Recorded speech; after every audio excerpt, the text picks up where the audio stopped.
This program features live coverage of an African safari and may include animal kills and carcasses. Viewer discretion is advised.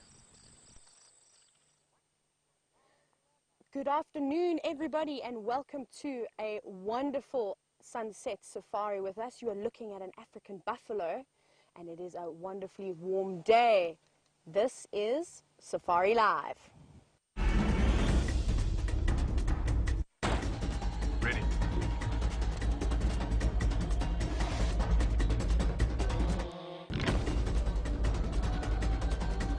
Standing by.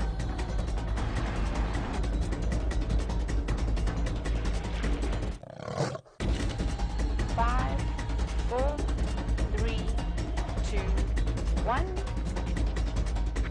You are live, you are live. Hello everybody. It's so great to see you all again. My name is Taylor, and on camera this afternoon we have got Zander behind the screen. So we're looking at a buffalo. It's very hard to make out that it is actually a buffalo, but some of you that have watched the show this morning may have seen a quick glimpse or remember that some of the lions were covered in blood, but there was no kill in sight. Well, we've managed to relocate on this buffalo, and unfortunately he is severely injured. We didn't get a great look at him this morning because he was tucked away, as he is now, behind all these shrubs, but he's got definitely some lacerations on his body. I saw quite a bit of blood coming from his nasal cavity too, and as you can see here, he doesn't look very well. There's a little oxpecker that's sitting on him, and I don't know if this buffalo is going to make it through the night. I think he's probably lost quite a bit of blood, and I think he is not feeling so great. We're going to sit here for a little bit.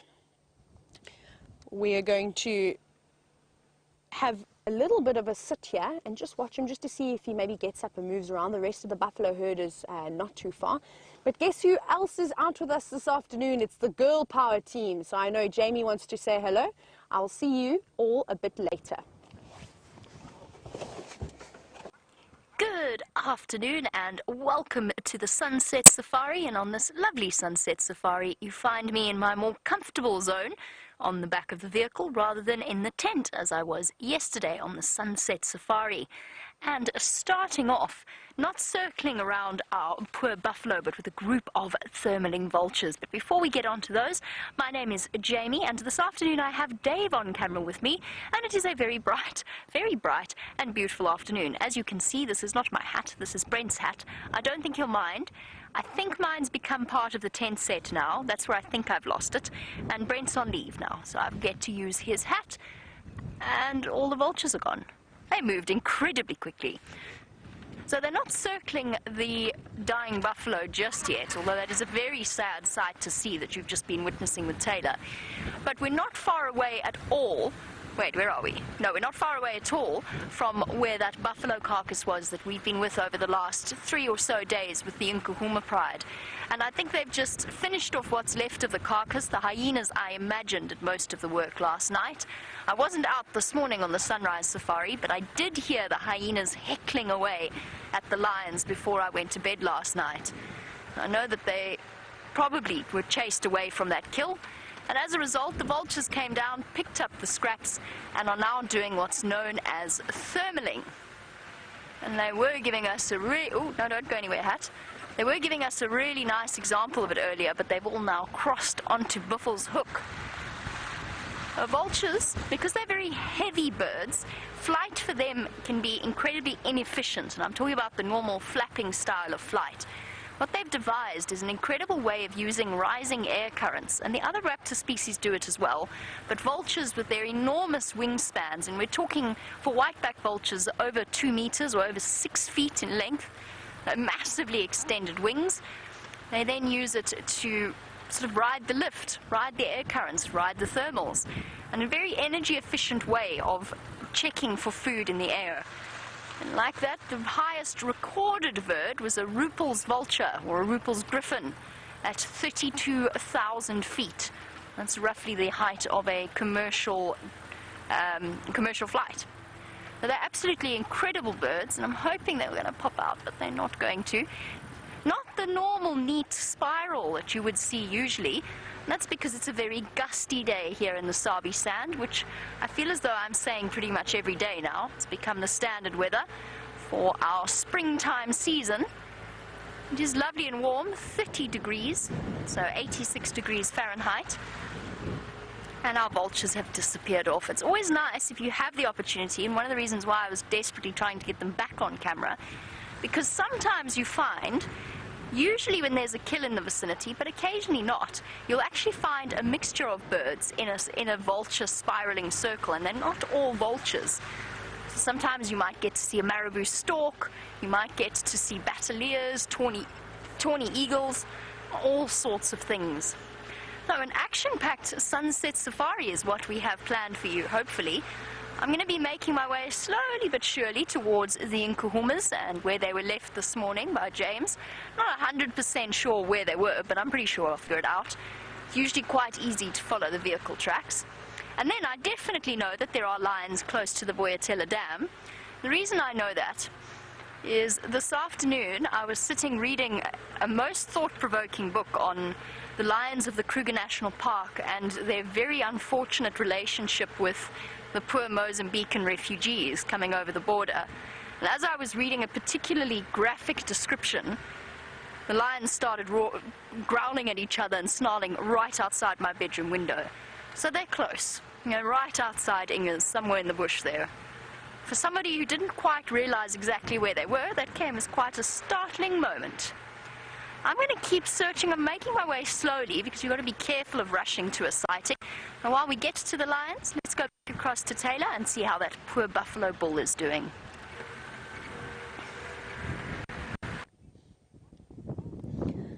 Well, Jamie, this buffalo is looking very much like a rock at the moment, except that you can see the occasional ear moving. He did sit up a few minutes ago and just sort of looked around him. I think he's feeling extremely vulnerable in his injured state, and he is quite far into the thicket, I'm afraid.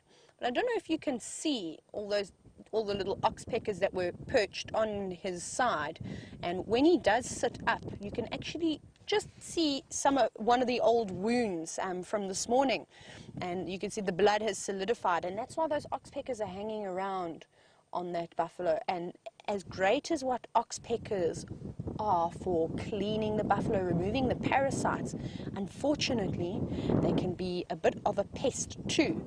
And this is a perfect example. This wound is trying to coagulate and stop bleeding, but those oxpeckers are going to continuously keep pecking at that wound. You can see them all hopping around there just to try and get all the nice fresh blood that's coming through. So that's what oxpeckers are feeding on when they're eating ticks, is that they're feeding on the blood of the ticks. I'm hoping that maybe he does get up and maybe move away, but unfortunately he is tucked away quite nicely. He's got a bit of shade there, and I think that's what he's after, just trying to get a little bit of relief. Although they all go.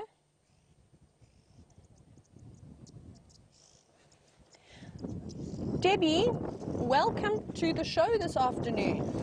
So you're writing in from all the way from Vancouver, and Debbie wants to know, should we be a little bit more cautious with this buffalo being injured? And you're quite right. We've got to give this animal space. It's under a lot of stress. We're quite far away from it. We're probably about 70, maybe even 65, 70 meters away from this buffalo. We're on the road. We obviously don't want to disturb this buffalo too much. Now, we're not so endangered in the vehicle. If you are on foot, my goodness, you'd really, really have to be careful, because something like this that's normally used to living in a big herd is now obviously on its own and it's injured. I've seen a buffalo get up with a broken leg and run like there was absolutely nothing wrong with it. So this buffalo that's got a few lacerations on it and a few bite marks, I didn't see any broken bones, it's going to cause a lot of damage, and it's going to act a lot more aggressively off the front than what it normally would. But for the moment, he's not really too bothered by us. I think he's just concentrating on trying to live as long as he can. Something disturbed the oxpeckers though. I don't know if you maybe heard that. They were all sitting on them. You can see all the oxpeckers have flown off. I don't know if they heard something or what it was, but they got up and they flapped their wings and they flew into the distance. Well, it's very windy here today as well, so I think the wind took them in a direction that they maybe didn't want to go. But now he's completely flat. And it's definitely something we're going to follow up on for most of the drive. We'll sit here for a little bit longer, and if he doesn't show any more sign of life, I can still see him breathing though. If you look very carefully, you can see him taking some breath. Is that hopefully we will be able to follow up on him a little bit later. Wouldn't it be interesting if some hyenas came around and found him? And I think that the hyenas may give him a run for his money if there are enough of him. Otherwise, like Jamie was saying earlier with her interesting experience she had this afternoon with the lions are not too far from here. They're probably only about 250 meters away. So I'm hoping this wind does a bit of a change and sort of blows a little bit more in a northeasterly direction. At the moment it seems to be going sort of, I don't even know what direction. I've stopped, of course, typical. So it's going sort of straight east now. But it's not looking very good for this buffalo, I'm afraid, and it's inevitable. I don't think he is going to make it through. It'll be an absolute miracle if he manages to survive this ordeal. But unfortunately, I think with the drought, so the lack of food, everything is just against him, I'm afraid. And there is a bit of wind, like I said. So if anything picks up on his scent, he may be in a little bit of trouble. I think what we're going to do now is let's leave him, because he's acting, obviously he's in dire straits at the moment. Let's go around, let's try and see if we can't find those lions that Jamie was talking about, because I don't think he's going anywhere anytime soon. So hopefully once it cools down a little bit, we'll follow up on him as well. Right. What else have we got? See also if we can maybe get a better view, but I don't think so. I think that little spot that we had was the best that we were going to get. See, there was a herd of buffalo that were quite close to him, but they seem to have moved off. We actually saw them ruminating earlier this morning. But possibly they've got up and started moving, and hopefully have gone to find some water. Radio. Let's take a slow little drive around.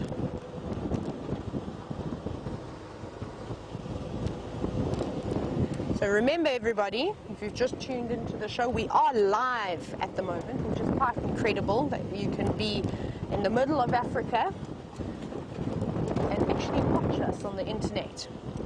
So if you do have any questions for us, you're welcome to send them in. You can either hashtag SafariLive on Twitter, or alternatively you can send us an email at questions@wildearth.tv, and we'd absolutely love to hear from you.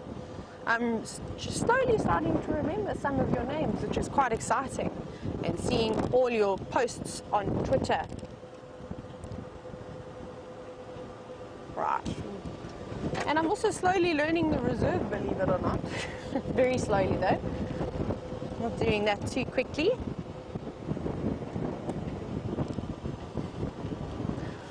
I was so excited today because obviously the clouds cleared, and I wasn't too optimistic about that happening this morning. But now the wind has picked up, and we all know that the wind is not our friend when we do safaris. It affects the animal senses quite heavily. Also like to try and find some elephants this afternoon.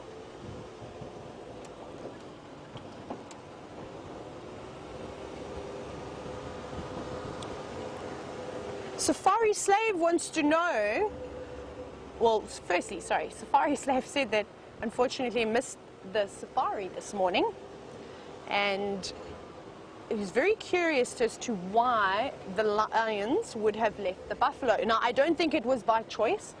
I think that that buffalo gave the lions a good run for their money and jumped on their backs. The lions jumped on their backs, and he probably bucked and bronked around and maybe even horned one or two of them, because they did have quite a bit of blood on them this morning. And I think this buffalo just managed to get away. Maybe even the rest of the herd that I was telling you about heard the distress calls of this buffalo and came charging in and chased the lions away. And it did give that buffalo that was already injured, I'm afraid, an opportunity to move around.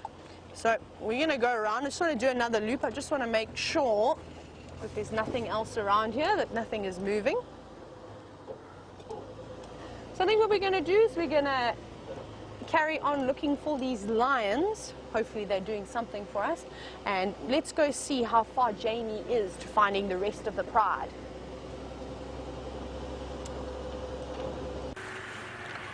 It seems as though Taylor and I are very much on the same page. Sorry, Dave's massive bottle of water just went tumbling. It's all right. There are very clear off-road tracks that are very clearly from this morning. Shall we follow them? Yes, let's. I don't think this is... Well, maybe this is where they were. Let's go find out, shall we? I figured I'd find my way eventually. This is just slightly sooner than I expected. Oh well, something was here this morning. Let's go and investigate what it was. I'm sure it was those lions.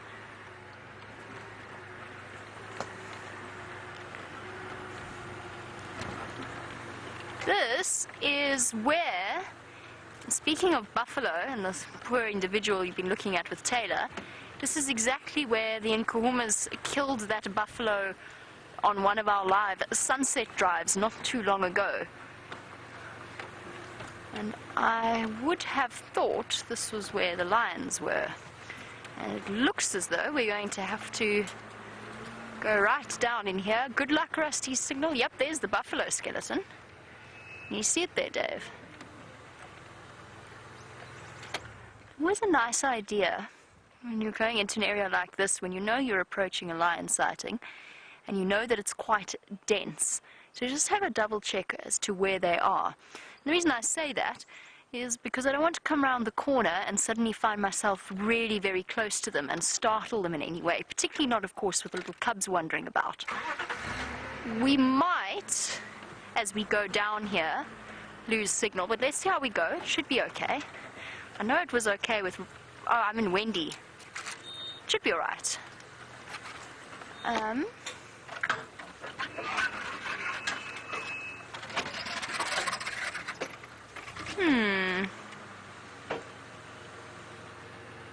There's no vehicle tracks going down there. Where do these vehicle tracks go?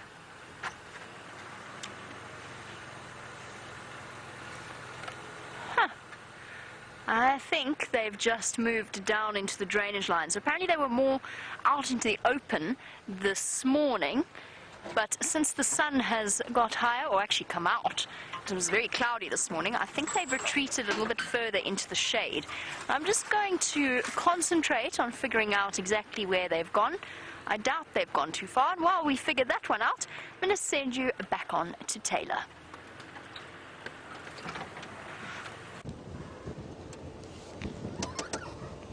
Hello everybody. Seems like Jamie and I are having great fun with the lions this afternoon. They seem to have both given us the slip. Now, I'm not 100% certain where these lions were, but they're supposed to be somewhere around here. So I'm just going to drive along here, going very slowly, just looking for perhaps a nice tree where it's providing some shade. And I think that would be a good place to start to try and find the rest of these lions.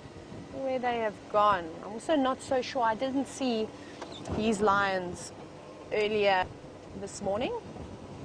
James had all the cats this morning. Lucky him. So we need to find them too. Hang on, Jamie's looking for me. Go, Jamie. Jamie's talking to me.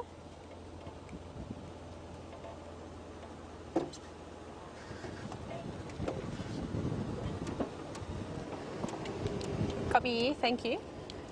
So Jamie's just confirming where she heard those lions earlier today. So we're just going to have just take a little cruise here, just to see. Like I said, I'm looking for big trees, because I think that's where they would be laying. There's not very much vegetation around here, and I don't think that they would be lying under a small shrub. I'm just going to go off-road here. It's quite open though. We're not really doing any bundu bashing. So it's quite easy for me to talk to you and to drive. So we're just going to double check through here, because we know they are in here. This is quite nice and open, and I think we're going to find them shortly. Hopefully, keeping my fingers crossed. It's always good to be optimistic. optimistic. Nothing so far. Sandra, have you seen anything yet? Nothing.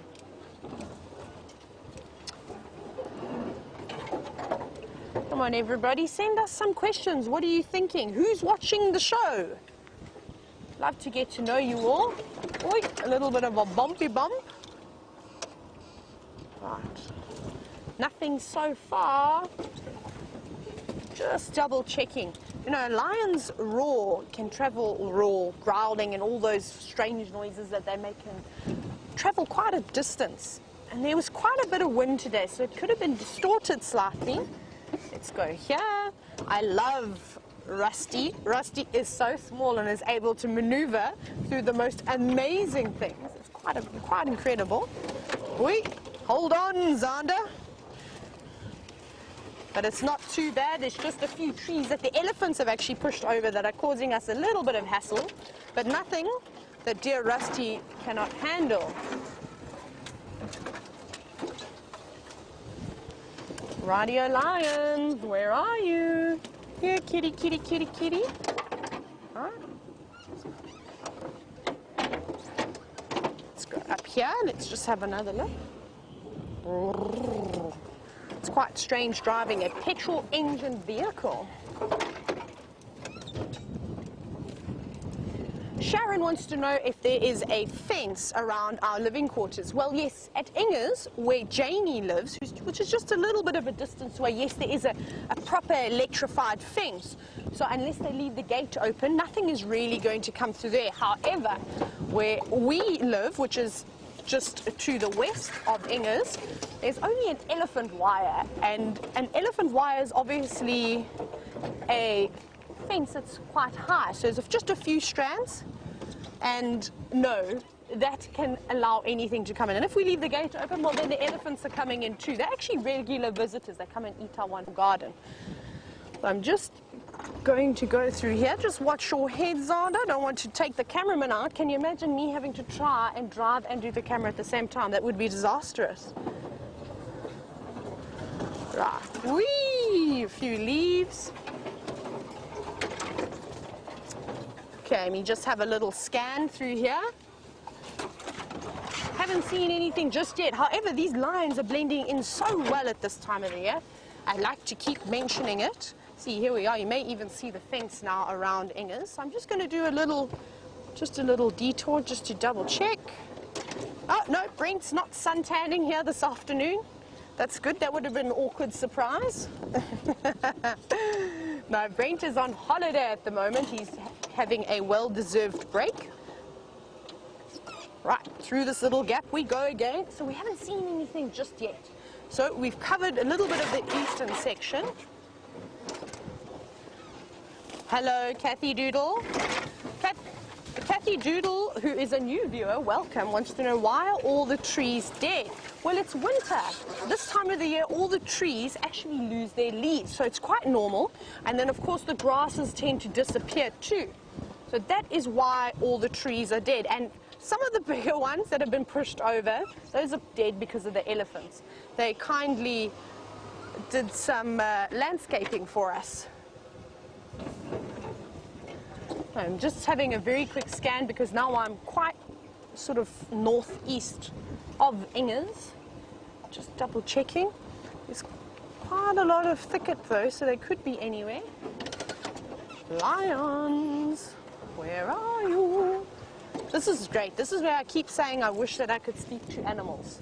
I think it would be so amazing. I wouldn't have had to have done any of this. I just would have said to a battalier that was flying over earlier, hey, Mr. Battalier, have you seen some fluffy cats? And he would have been like, oh, yes, yeah, right over here. But no, I don't know anybody that can speak to animals. So apparently James is a bird whisperer. All you viewers back at home have told me this. Lions. You know, I'm wondering also if they haven't maybe got up and moved away. I don't want to go too far west just yet. No, nothing. A Logosaurus.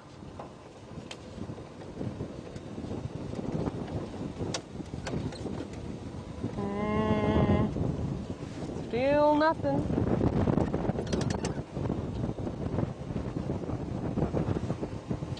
Goodness gracious. These lions are really, really, really good at hiding. I haven't also seen any tracks. Just want to take a moment to just have a little look. I'm going to go back this way. I think I'm going to venture into some thicker vegetation. Maybe I've missed them. I didn't have my carrots last night for dinner, so I could have missed them.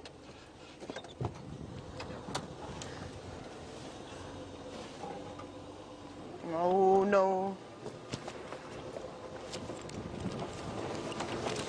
Whee! Goodness gracious, this is a bit bumpy. Elephants have obviously been digging around here. Still no lions. Where are you?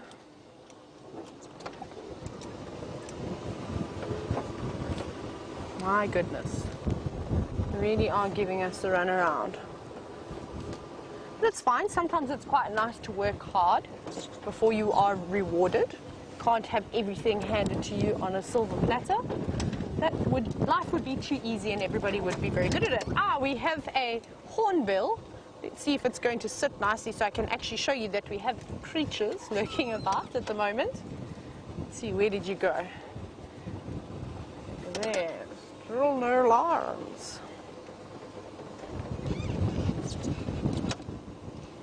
Right. Did you see where he landed?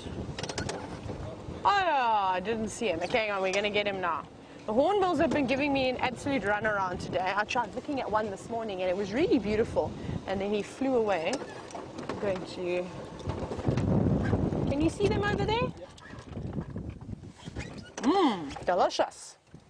What are they eating? Let's have a look, see if we can have a closer look now. And we've got a pair of red-billed hornbills, and they are pecking at a piece of elephant dung. Can you see that? So I reckon what's happened there is that's quite an old piece of elephant dung, nowhere near as fresh as the piece I found this morning.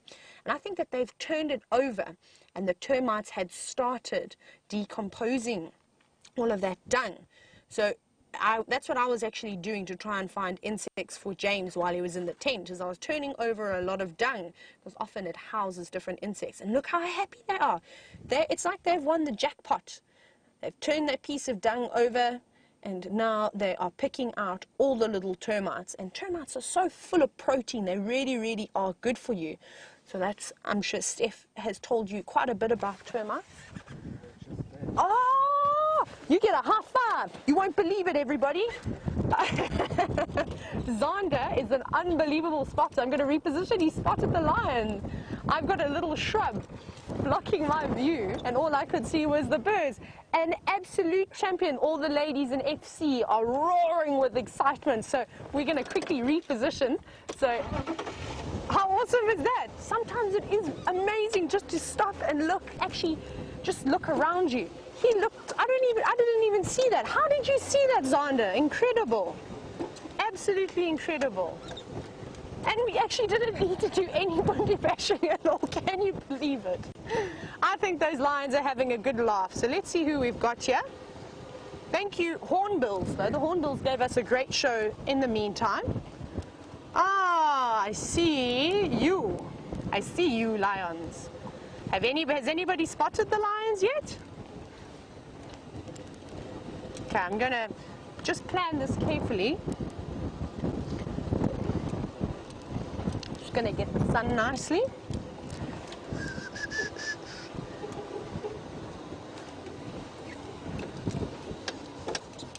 I really want to have a look at this big male lion. So I'm going to go around, I think.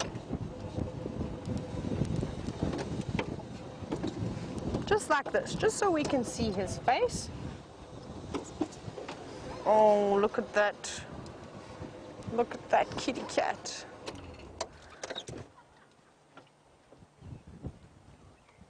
Look at him, look at him. Can you see him there? He's got the wind blowing in his hair. Isn't that lovely? And eyes tightly closed, unfortunately. It is quite hot though. It warmed up very nicely, as I said earlier. So they're just relaxing. However, I think he's going to move. Look at, you can see clearly how he's covered in sunlight at the moment. And I don't think he's going to particularly enjoy that. So I saw 2 female lionesses in this male. There could possibly be a 3rd female lioness. If I'm not mistaken, there were 3 female lions, and they are lying just behind a guarri shrub. It may be a bit difficult to see them, but at the moment he's posing the best. Ah, sorry, my mistake. It was only 2 female lionesses. So we've got them all here. And he looks like he's in La La Land. What are you going to do, lovely lady? They're all quite sleepy at the moment. And it'll be exciting if a little bit later they just do decide to get up and track down that buffalo that they almost managed to take down. Look at him there. Look at the flies bothering him. That must be the most frustrating thing, is having all these biting insects constantly biting you. And I always think, you know, these animals, they don't look where they lay down. They just plonk themselves down, and that's it. Goodness, when I go to sit down on the ground, I check make sure there's no scorpions and beetles and wasps or all sorts of things there. And they don't care. They just plop down, and then the insects don't bother them too much either, you know. They just sort of move around, except the flies. And I suppose if you decide to plonk yourself down onto an ant's nest, I don't think they'd be too happy with you either, and I think you may find yourself in a little bit of trouble. But let's keep our fingers crossed that he does decide to stand up and move up and change position. Ah, fantastic. So Jamie, girl power is definitely rocking this afternoon. The lions gave us both a little run around, but Jamie's got the little Nkahuma cubs.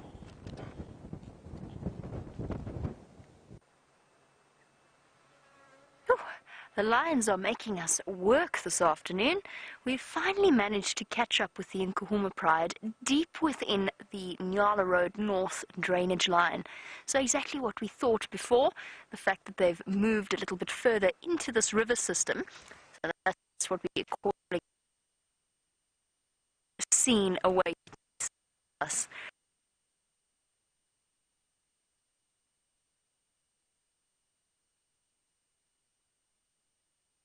I breathe too. Actually quite jumpy at times in this particular spot. Oh, look at you.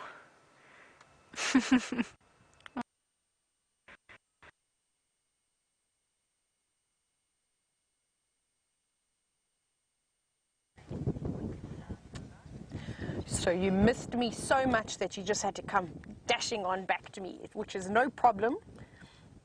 We're going to watch this wonderful lion. Oh, look at that. Did you see that fly almost going into the crevice of his lips? And that didn't feel too good. They're still harassing him. There we go. Look at that one trying to get the moisture from the eye of that male lion. So this is obviously one of the Birminghams, and I'm so excited to see one of them during the day now. And I can't wait to get an opportunity to... Oh, I'm being attacked by the flies. Sorry, everybody. I can't wait for him to get up and have a look at his size, because I believe that these boys are impressive lions. That's all I used to hear about down in the southern sector of the Sabi Sands.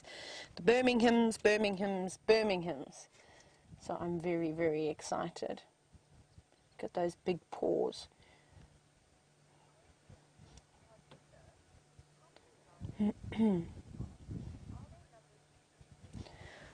Good afternoon, Tajinder. Tajinder wants to know, how many lions do we have in the park, and are their numbers increasing or decreasing?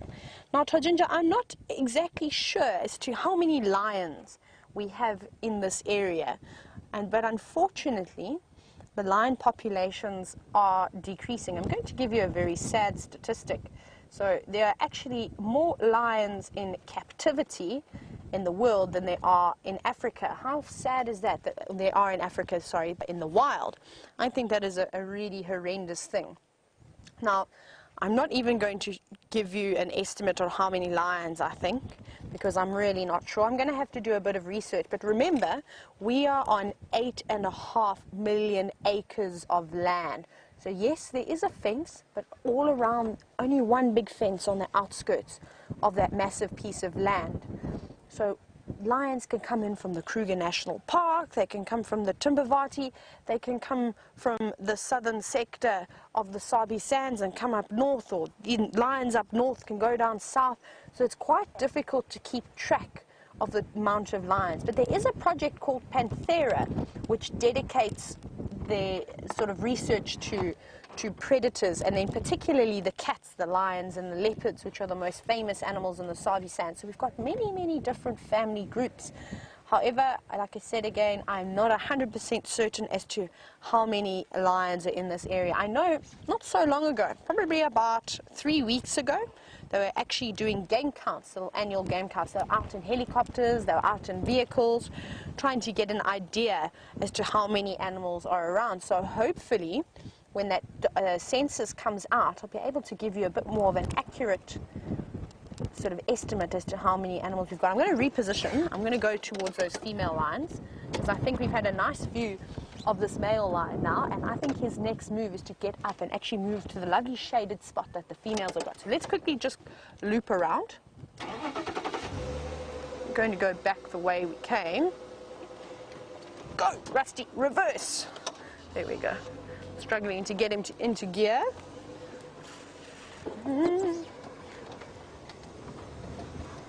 Oh, my mom would be so impressed with my driving without any mirrors.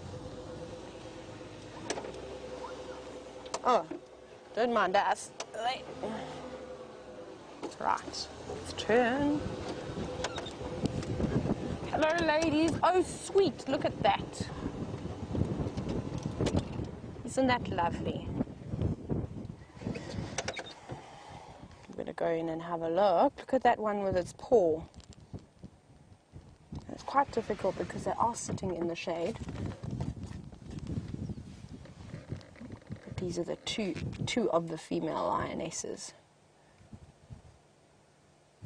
Very quickly just going to call this in on the radio, just to let them know. Actually, let me ask Jamie how many lions she has. Jamie Taylor, just to get an idea of what's actually happening here. Jamie, how many of the Nkuhumas do you have?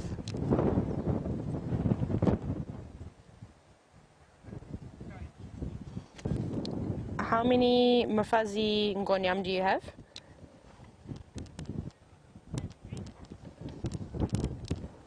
Copy, thank you. So I just wanted to double check because I haven't been able to really have a chat with Jamie, and she says that she has got 3 of the Nkuhuma females, and I think she may have all the little ones as well. So we've just got obviously the other 2 who are down in the distance. But I don't think they're too far away. Probably maybe about 1 kilometer away from each other. So very easy for them to find each other, in case some of you are maybe worried that they won't be able to locate each other at night or during the day. They raw can travel quite a distance. But I think it's quite sweet that they are lying like that, all over each other. It just shows you how wonderful the bond is between the different members of a pride. Look at that. Look at the padding. Can we go in and have a look at the pads of the lions? Look at that. How incredible that is. Can you see that? It's almost like sandpaper to the touch. It's very rough, especially for these females that are older, that have got well-worn pads. Sometimes you can actually see the little cuts and things that are quite nice because it comes out in their tracks, which makes it so interesting. But I think a lion paw print, and even just looking at the pad like that, is quite beautiful. That would make quite a nice screen capture over there. So when you're looking at a lion's paw print, you don't see the little pad that's above, further up on the leg. You just see the 4 toes and then the lobes. I don't know if you can count, 1, 2, 3, and that's what you see when the lions walk and leave their wonderful mark on the ground. Let's hope that this wind calms down a little. Though actually, I think these lions may be slightly happy that there is a bit of wind, because I think if there wasn't any wind at all, there'd be a lot of insects covering them. I think they're quite enjoying that. They've got a nice shaded spot. And if you go over to the male, you're going to see there how, you see there, it's not too far away, only about 30 meters or so. And he's got lots of sun on him. So that's why I think he's going to get up from there, and his next move is to go and harass the females, and hopefully we'll get a little bit of action too. Isn't that lovely? I wonder where the rest of the Birmingham boys are. I had a question yesterday afternoon as to how many male lions I've seen in a coalition, and it's only 2. So I'm very, very, very excited to see these 4 beautiful boys together. And I wonder when they were last seen together. It's not uncommon for such a large coalition like this to sort of separate.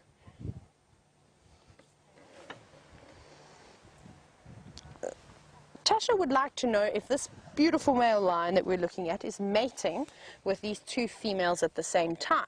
Now, Tasha, it's unlikely that both of these females have come into estrus at exactly the same time, and then I think if that was also the case, I think maybe there would have been another male lion here. Normally what happens is one male will focus his attention on one female that's in estrus, and they'll mate for about 3 or 4 days. Every single day it starts off mating every 10 minutes, and as it carries on, it will go to every 20 minutes, every 30 minutes, every 40 minutes, every hour, until they eventually stop mating and move on. And then the male will carry on again. He'll move on to the next girl that comes into estrus, so there's no rest for him. He's always very, very busy. But I don't think that these 2 are in estrus, and also they've got young cubs. I'm not exactly sure just yet as to which females are the one. Information for me, please can you let me know? I'd really appreciate it.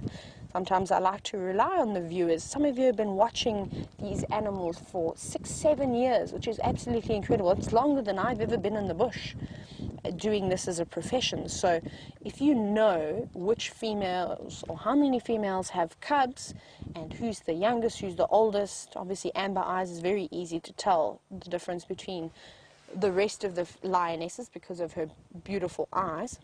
But I'd really like to hear from you, so you can either hashtag SafariLIVE on Twitter, or you can email us at questions@wildearth.tv. So some of you regular viewers who know quite a bit about what's going on, please let me know about the lions. And I've got my notebook with me this afternoon, so I will be taking lots of notes if anybody's got anything. But I think while we watch these wonderful lions sleep, my favorite thing in the world to do, no sarcasm there, let's head over to Jamie and see how she's doing. My favorite thing in the world to do is to sit and watch lion cubs and not be able to share it with you. That, of course, is not my favorite thing to do. I'm struggling. Obviously, we did have them, and we went completely back screen where we were, so I'm going to try one more time to get around. Remember, if you cast your mind back to that lion hunt and the fact that we were on Wendy and we kept going black screen at these crucial moments, particularly one nerve-wracking moment when the buffalo was actually running towards the vehicle. So it is a notoriously bad Wendy signal patch. If I don't have any success going in here, then I promise you I'll tell Taylor exactly where she can go. Rusty is usually a little bit better than Wendy in terms of signal, so she might have a little bit of better luck. Shall we try this? What I'm thinking is we approach from the northern side. There's quite a steep ridge between us and where our repeater sits. Obviously, we've got the antenna that sticks up at the back of the vehicle. I'm hoping that with a slight lower angle, we might have a little bit more in the way of fortune. So let's give it a go. What I did do was go past the buffalo kill that we were speaking about earlier. All that's left is a couple of bones and a surprising amount of the skin. In fact, almost all of the skin still remains. It's just been dragged a little bit away from where it was originally by the hyenas. But that whole carcass, or the whole skeleton, still seems to be there. It might be worth, not when the lions are here of course, but it might be worth scavenging some content for the tent as well. Okay, everybody hold on to your hats.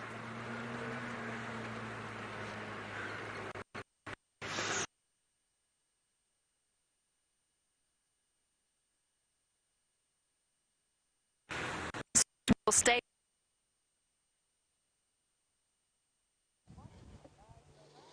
So we have still got those wonderful lions, and I'm very envious that everybody's had an opportunity to draw things over the last few days. So I'm going to show you what I'm doing just now.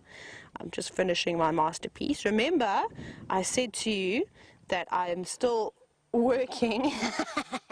I am still working on my notes. And here I have my notebook just to prove, in case any of you think there's my line. That's that male line that we were looking at just now. Don't you think it's wonderful? Got little whiskers. Oh, I still need to add some detail. It's a work in process. So I'm really waiting for some comments. Please let me know if you've got any more information that I can add to my wonderful notebook about the kahumas. I've even got a page on leopards. Let me show you my page on the leopards. Look how long it is. It's getting really long now. So I've got lots and lots more, lot more pages that I need to fill in this book of mine. So I'm always wanting to learn, and obviously the most important thing about being out here is actually learning the different individual characters that we get to see every single day. And like I said, the lions and the leopards of the Sabi Sands are the most famous animals in the world. So I don't know too much about the northern Sabi Sands lions or leopards. So I'm going to need, and I'm going to rely on some of you viewers, like I said just now. I need your help. I'm asking for your help. I'm begging for your help. So please send me some information. But we've still got the cuddling lions, as you can see. Hello, cuddling lions. Not doing too much. What are you guys up to? No, still just sleeping. Oh, she took her arm off. Okay, no more cuddles for you. I can't imagine cuddling in this heat with all of that fur though. That must be on the warm side. But they're just relaxing quite nicely. And I love the fact that they are not bothered by us at all, that they can just carry on with their day, and they're probably listening to the sound of my voice going, oh my goodness, I wish she would just keep quiet. We're just trying to have an afternoon siesta, and all she's doing is rattling on a whole lot of nonsense. And you know what? It's probably not even true. They probably sit and laugh at us and say, how can they say that about this? I've never done that before. I did it once, but most of the time I do something else. It's my favorite line. Animals don't read the same books as we write about them. Oh, I must share something with you. This is completely irrelevant. I saw something so exciting this morning, and I couldn't believe it, that I managed to see some dwarf mongoose that were mating. And I was so excited. I really cannot tell you. I've never seen anything like it before. And I asked a few of the others, and they said they'd never seen something. It didn't last for long, though. But it was quite interesting. So I saw something new today. It's only taken me 5 years to see mating dwarf mongoose. Sorry, I'm going to sneeze in about 2 seconds. I know if I try and carry on, it's coming. No, it's gone. Okay, it was a row. It was coming. No, it's building up. It's going to be a monster of a sneeze. No, okay. It's officially gone. Sorry, it was just a tickle then. But I thought that is just so amazing. And it's just a reminder that you can do something like what I'm doing every single day, 365 days a year, and you can still see brand new things in the bush. And that's what makes my job so exciting. And to be able to share it with all of you is absolutely fantastic. Remember, if you ever get a chance to come to South Africa or go on safari, you'll just absolutely love it. If you love the show, imagine what it would feel like. I can't even describe what I'm feeling, being able to sit with wild lions every single day. How amazing is that? To see giraffe, to see buffalo, to see leopard, to see all these amazing creatures, even seeing the hornbills eating the termites. It's phenomenal. That's what it is. I've got the best job in the world. So I hope you are all green with envy. But I also hope that one day I get the privilege of meeting you all and actually maybe even taking you on a safari. How wonderful would that be? This is lovely. We're going to carry on watching these lions sleep. And they'll sleep for quite a long time too. And it's not because they're lazy. So Haley wants to know if lions have a good memory, if they remember things, and if they'll remember that that they got that buffalo and where perhaps it's where it went or where they left it. I think, yes, I think to an extent they do remember. I'm sure they could not forget that they were latched onto a buffalo earlier today. However, I'm not sure if they'll remember exactly where they left it, because I think what happened is that those buffalo came through, perhaps they maybe had a drink around here, or they were just passing through this area and the lions managed to grab one, and I think the big breeding herd of buffalo came through, and the combination of bucking and bronking from the poor buffalo bull, and then the breeding herd actually chased them off and they managed to get away. And I think those buffalo are going to keep moving off, and I didn't see the rest of the breeding herd. So now I'm a bit concerned about that other buffalo. But I think the buffalo may have a few things in its favor, because the rest of the lions are north of where these lions are, and the buffalo is south of where these lions are. There isn't really too much water around. I think the next watering hole is possibly Red Dam, that's south of where we are at the moment. The closest watering hole is obviously Djuma Pan. So I don't know if those lions are going to go for that buffalo again. Maybe they're just going to go back and actually regroup with the rest of the pride, or if that other pride comes down here, the rest of the Nkuhumas with the little ones come down this way, maybe they have a drink and then they continue further south, and then maybe they stumble into that buffalo that's injured. Ah, Jamie's looking for me. Let me say hello to Jamie. Standing by, Jamie.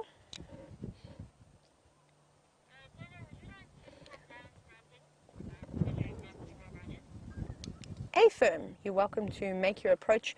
We are just east of Djuma Pan. You can't progress from the Kayas.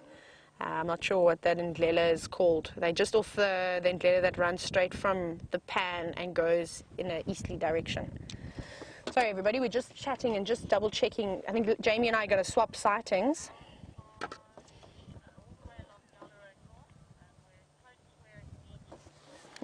Nyala Road.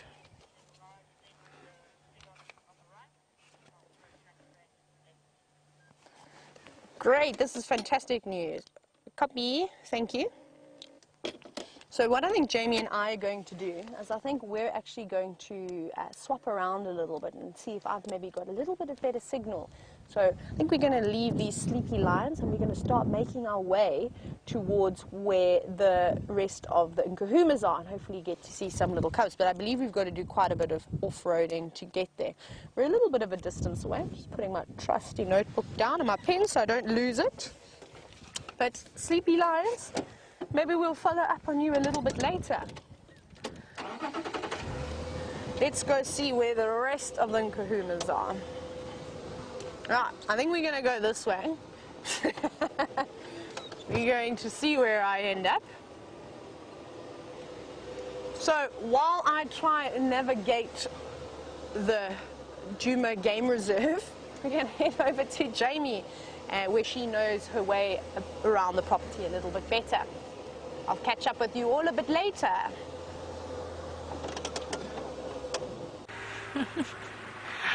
I'm relatively certain, I'm relatively confident at this point that I know my way around the property. You never know though, strange things have happened. I do occasionally, every now and again, slightly lose my way on Arethusa, although at least I haven't accidentally strayed across any boundaries. So, unfortunately, it didn't work out the way I had planned. So whilst we had the lions, we didn't have any signal, and so we weren't able to show them to you. But I was really desperate to get Taylor into that sighting, just because it's such a perfect spot that they have. All out in the open, beautiful drainage line sand, all 8 cubs moving about with mum, a little bit energetic because they don't have bellies that were as full as they were yesterday. So I think it's a really nice sighting for her to head to and spend a little bit of time there. So let's see if she manages to find it. It's a bit of a tricky spot, so I wish her the best of luck, and I wish her the best of luck with signal as well. I'm not racing back to the lions that Taylor had.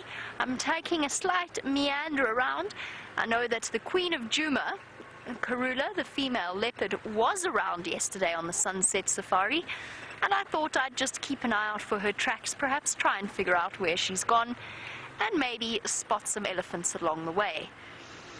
And since we're just driving and all of the animals have decided to go into hiding, I have an answer for a question that I got asked yesterday. And James Richard, I do hope that you're watching, because I went and looked it up after you asked me, and James yesterday, while I was in the tent, asked me how far the house martin goes in South Africa. And I wasn't able to, in my opinion, give an adequate answer. I said that they went all the way up to Johannesburg and probably further south, but I wasn't sure exactly how much further south. So I did just go home and double check, and the house martin extends, their range extends all the way down to Cape Town. They are a seasonal migrant, so we haven't started seeing them yet. It's part of the, or very similar to a swallow or a swift in terms of shape, those sort of little birds that are built for speed and agility.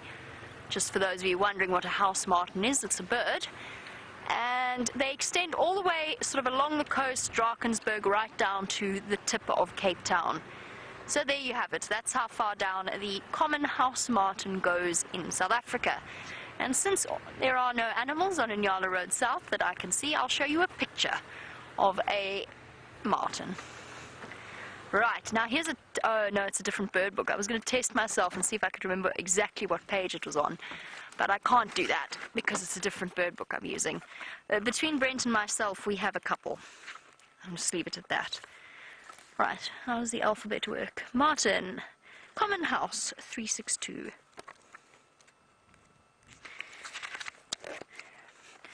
So there we go, we are looking at this little bird here. See what I mean? It's sort of very much looks like it's part of the swallow family, and that because it is essentially, it is still a martin. But you can see with those angular, sort of sharp bending wings and the forked tail. So that is the common house martin. And if we have a look at the distribution map, which is over here, in red, you will see it extends all the way down to Cape Town. So oh goodness, this is very small. Do I have a small stick? Let's see if I have a small stick so I can show you where we are. Oh, Dave has found a small cable tie. That'll do. Thank you, Dave. We are here-ish. Here-ish, the bottomish corner of, or the bottomish corner of the cable tie, the top corner of South Africa. And it extends all the way down along Drakensberg, a bit of the Free State area, and then into Cape Town. It's actually most of South Africa. It's just the Northern Cape it misses. And there, as you can see, quite a lot of Africa as well. Here we go. So, the common house martin, in answer to a question that I couldn't properly answer yesterday, for which I do apologize, but that's the wonder of Safari Live, is that with your viewer, the questions that you guys send through, we learn at the same time. And that is half the fun of being a guide. I know I heard elephants somewhere around here just before we went on drive, so we'll look for them as well.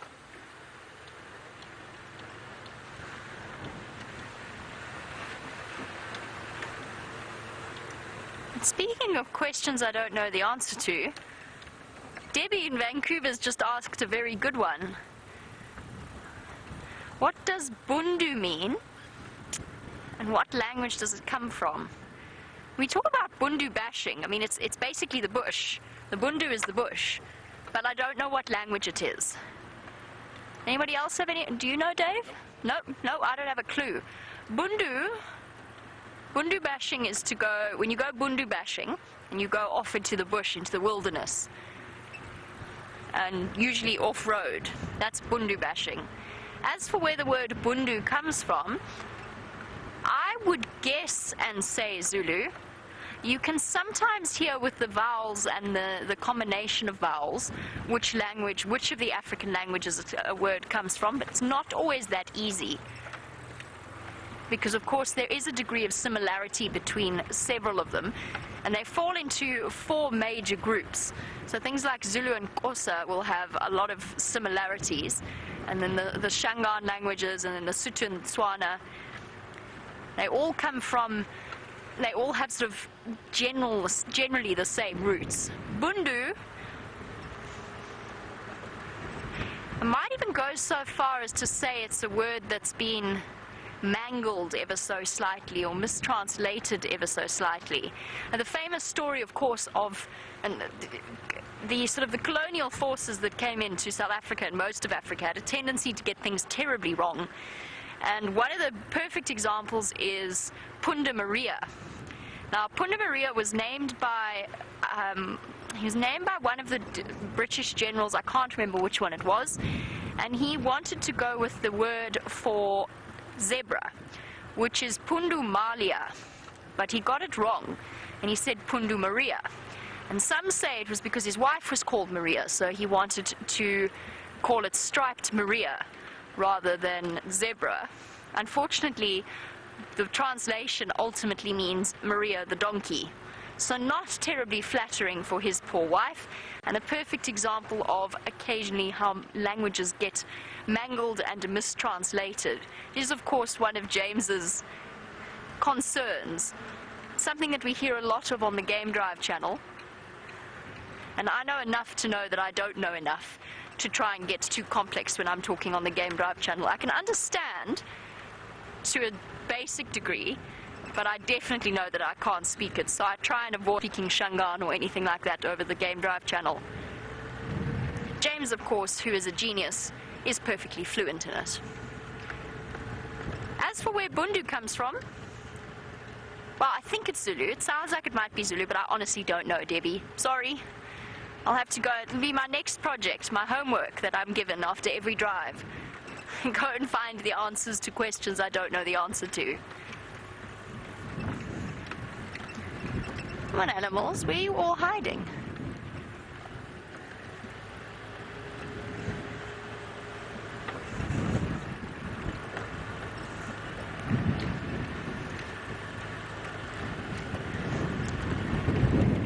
One thing I must say, and I don't know if it's the presence of the lions, or if it's the drought, or if it's the wind, but over the last few days I've noticed a drop in general game sightings.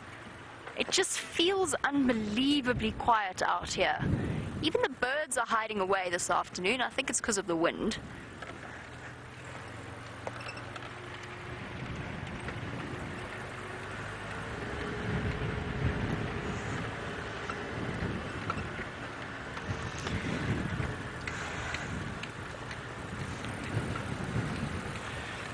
And on the subject of our birds, Tasha, you want to know on the subject of the heat and the fact that it makes the lions want to go and rest in the shade of the tree, does it make the birds want to do the same thing?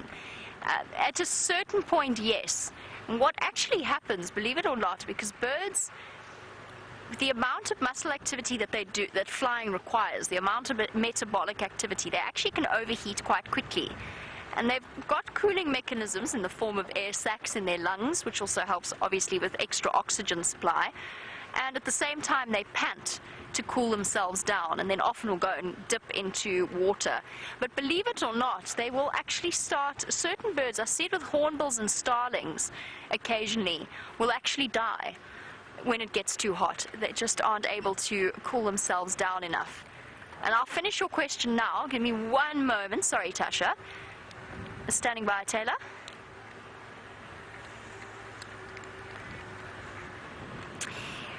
That's affirmative. Go all the way north, almost to the junction, and just before the road curves upwards, you'll see my tracks going to the northwest, into the drainage itself.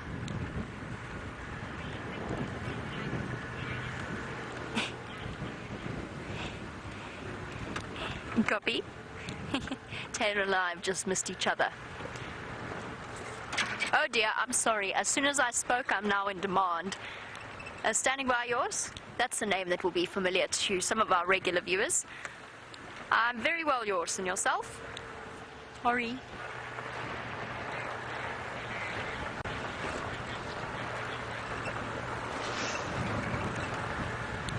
Yours, I am live. I can give you a quick update though. Hlami Ngala, 3 Mafazis and 8 Mapimpans off Nyala Road North. It's quite a tricky spot, but they're nice and in the open in the drainage. And 2 Mafazis, 1 Madora to the east of Weyatela Dam.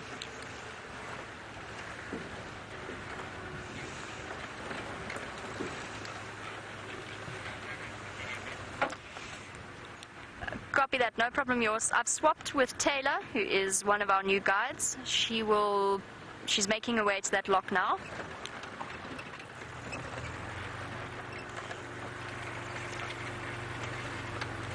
No problem. Sorry.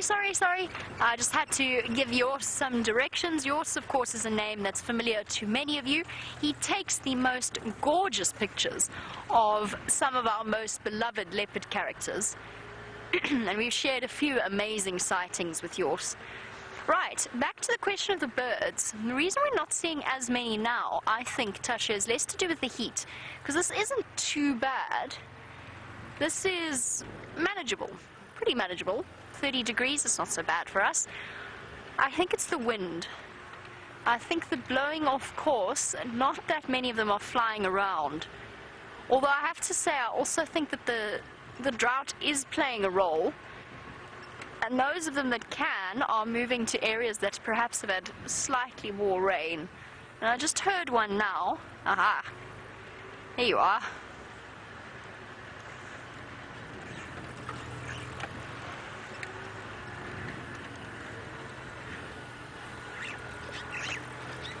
Ah. Fine, I'll look at that one then. Now, while we look at our starlings, since it's the first bird I have seen on our sunset safari, apart from the vultures, of course, our lovely Birchall starling, we have an update. Final Control has been doing some research. I'm not going to claim any sudden knowledge. Bundu comes from a Shona word, so the Shona language, that means grassland. So there you go. Not quite bush, but grassland. There's definitely a difference between bush and grassland. We don't see much in the way of grassland at all. We don't see much grass at all at the moment. So grassland, nice vast open plains. A little bit of it on Cheetah Plains, but otherwise we're more in bushveld proper. That was a beautiful Birchall starling, by the way.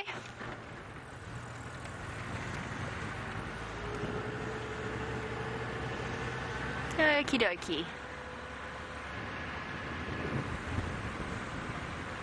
Right. Taylor was wondering whether or not I know my way around the reserve. I know I do. Let's go and see whether or not she's managed the search for those lions yet.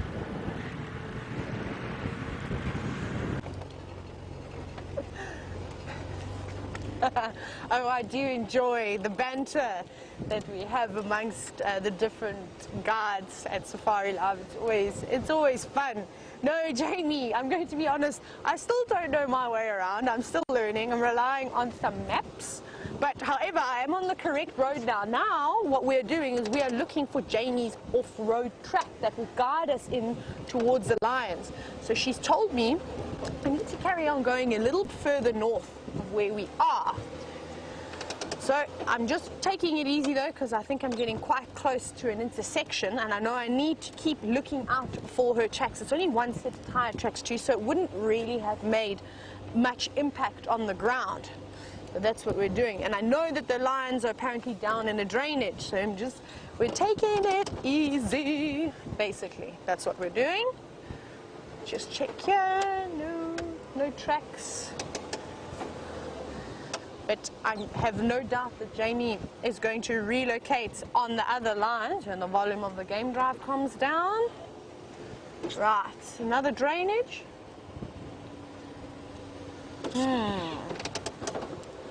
Whoop, a little bit of a bumpy bump.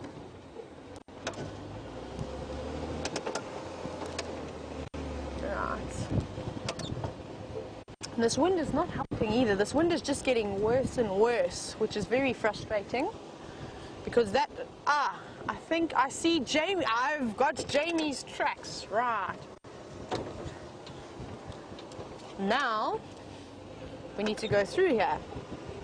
This is look where we're going.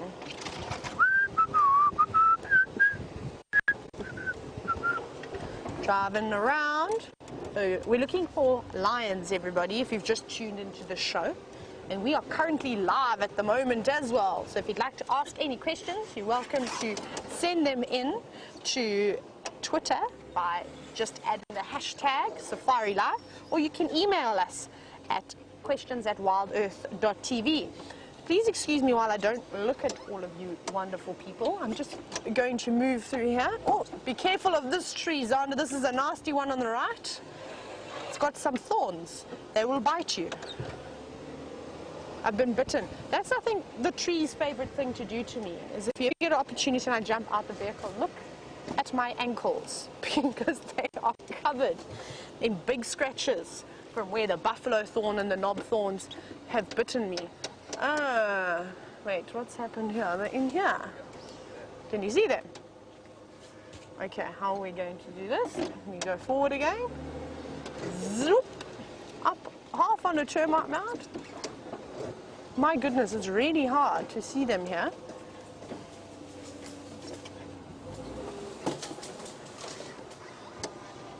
I don't know. Let's have a little see. I don't know. Can you see anything with the camera?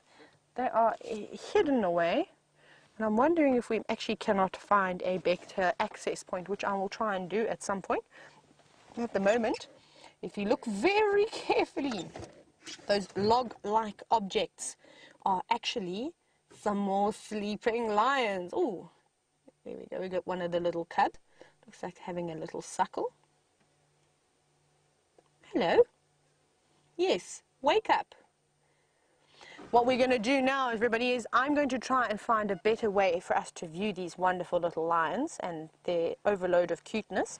We're going to shoot back on to Jamie and see how the rest of the Nkuhumas and the Birmingham male is doing.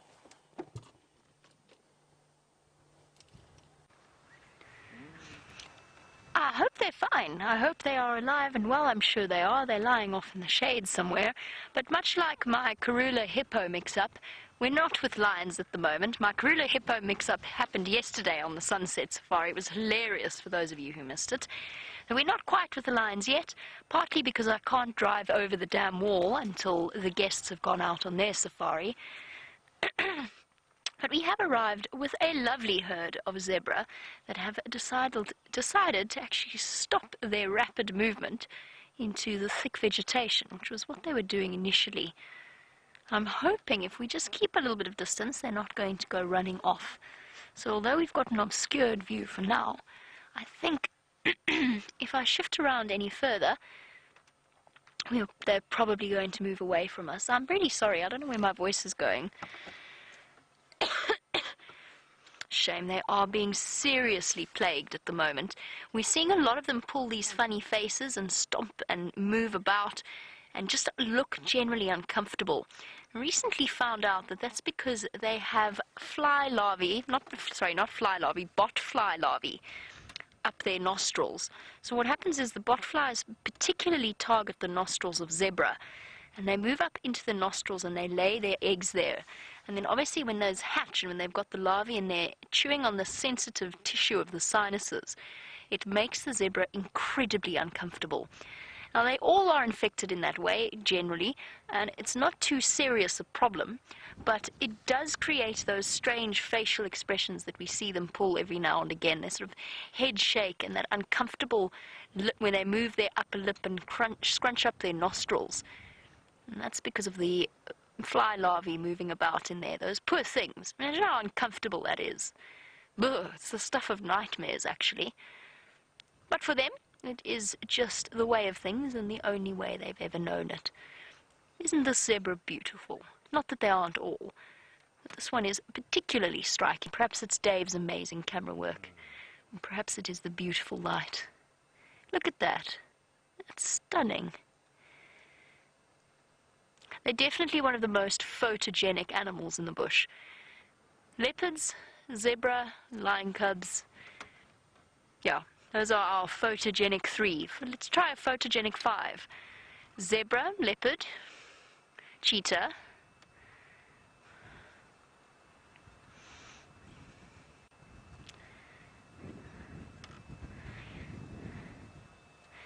and Darlene in New Hampshire, it's lovely to have you on board with us, as it always is.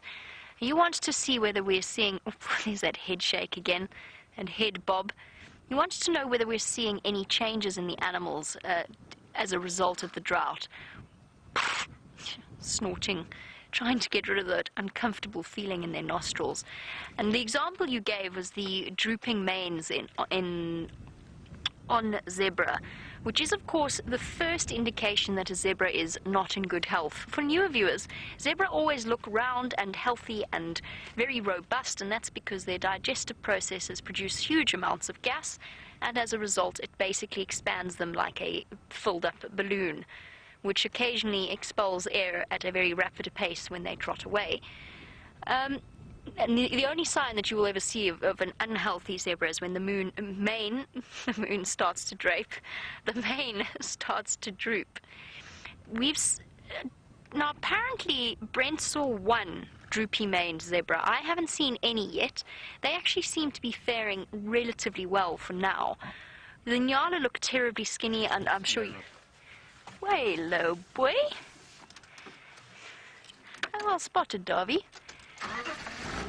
You are full of nonsense. I can just see it. Stay where you are.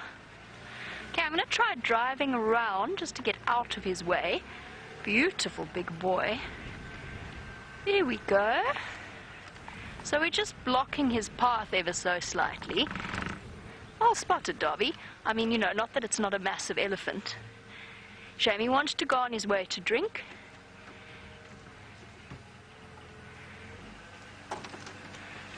Yes, keep walking, mister. Oh, he's beautiful. What a magnificent elephant bull. And I bet you he's been the one causing all the nonsense with the ladies. Aren't you, mister? Let's go follow him. He is just too beautiful. And he's going on his way for a drink. Oh, beautiful, beautiful boy. Sneaky too, huh? Wondered what happened with Dave there. There's a sudden frantic change in direction.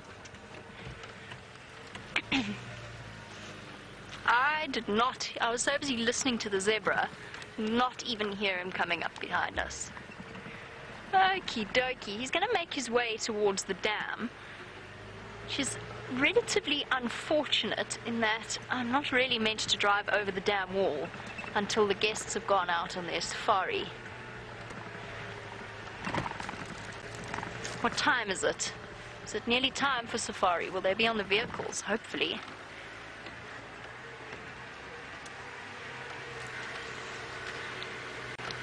Rexon or Aubrey for Jamie. Oh, he's beautiful. I want to stay with him. Sorry, Impalala. Off you go. They must be getting on the vehicles by now, unless they're celebrating the recent engagement of 2 guests. And a very well done to Taylor. While I figure out whether or not I can creep across the dam wall, Taylor has done a marvelous job of following up on those lions. Let's go and see if she has signal so that she can show them to you.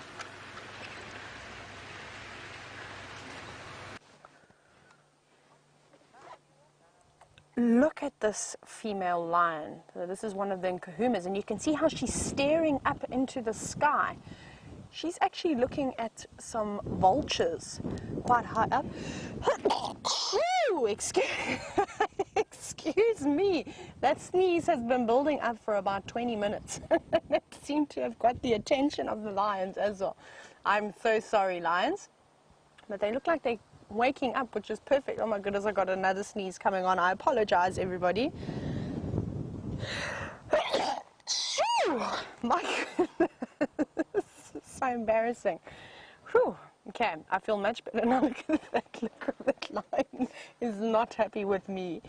Ah, that's hysterical. Very, very upset that I dare sneeze. Oh my goodness.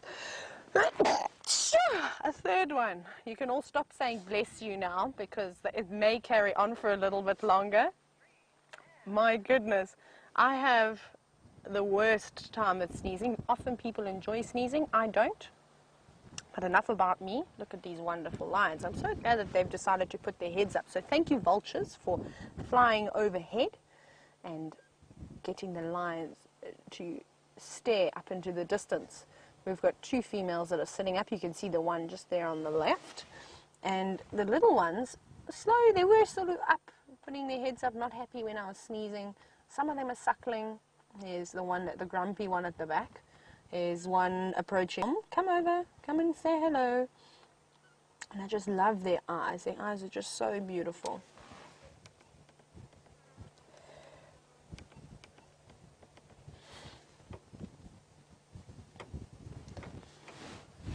What wonderful ladies. And I'm so happy that we've managed to keep signal too. We are in a serious drainage line, right in the dip. We've got a few people asking about the lion sighting. And I don't blame them, because this is quite special to be able to sit here with so many lions and view them. And they're much more behaved than the ones we were looking at earlier with that had their heads flat down onto the ground. Look at that. Isn't that lovely? That's going to make for an amazing photo. I'm very quickly going to take a snap. Hopefully she looks up towards the sky again. The vultures are circling, and that's quite typical. I think it's going to be very difficult for you to see them at the angle. However, maybe they think that these lions had something hidden in this drainage line, but not lucky for the vultures this afternoon. There we go, all the little ones waking up now. Hello! Oh no, I just want to come and sit closer. Oh, look at that love. Time to bite you. And Mom's not interested at all. That clicking that you're hearing, that's me taking a few little shots. Please feel free to take your own screenshots as well. This is quite special to see this. Hello, Diana Rose. Diana wants to know at what temperature will the animals become more active. Typically the cooler temperatures, when it's quite hot like it is now, though this breeze that I've been talking about is quite cool, which is quite nice. The temperature's probably dropped now that we're in this drainage line a few degrees Celsius, which is great. So I think a great temperature for the cats. Let's talk about the cats here. Around 20 degrees Celsius, they would be so happy with that. It is not too hot, but it's also not too cold. Anything sort of hotter than 25 degrees Celsius, the animals are really going to rest. Even things like zebra, buffalo, rhinos, elephant, they'll all try and find a little bit of shade, or if there's enough water around. Obviously things like the buffalo, the rhinos and the elephants and the hippos are obviously going to want to stay in some water and keep cool. So the cooler the better, but if you have a cool day you don't really want a lot of wind. But I've also noticed, this is something quite interesting, so I've noticed in the Sardans that the leopards tend to prefer the warmer weather. I find that they seem to be a little bit more active when it's hotter. When a freezing cold spell comes on, or look at that yawn, they tend to disappear and maybe hide away. But that's just my opinion from what I've noticed. Oh, I've just got a wonderful whiff of lion flatulent, which is not that nice. Unfortunately, I'm breathing it straight in. Look at those two at the back right there. They're cuddling each other and wrestling each other. So remember, this female is looking up at a few vultures that are catching thermals. They are so high in the sky, I don't think I could even show them to you. Maybe the one on the right, on the left, sorry, that's, don't even know. I don't think you can see any of them. I think there's too much of a glare, and they are so high that I don't think you're going to get a good view of them at all. But it's quite nice that these lions have decided to wake up for us and give us a little bit of a show.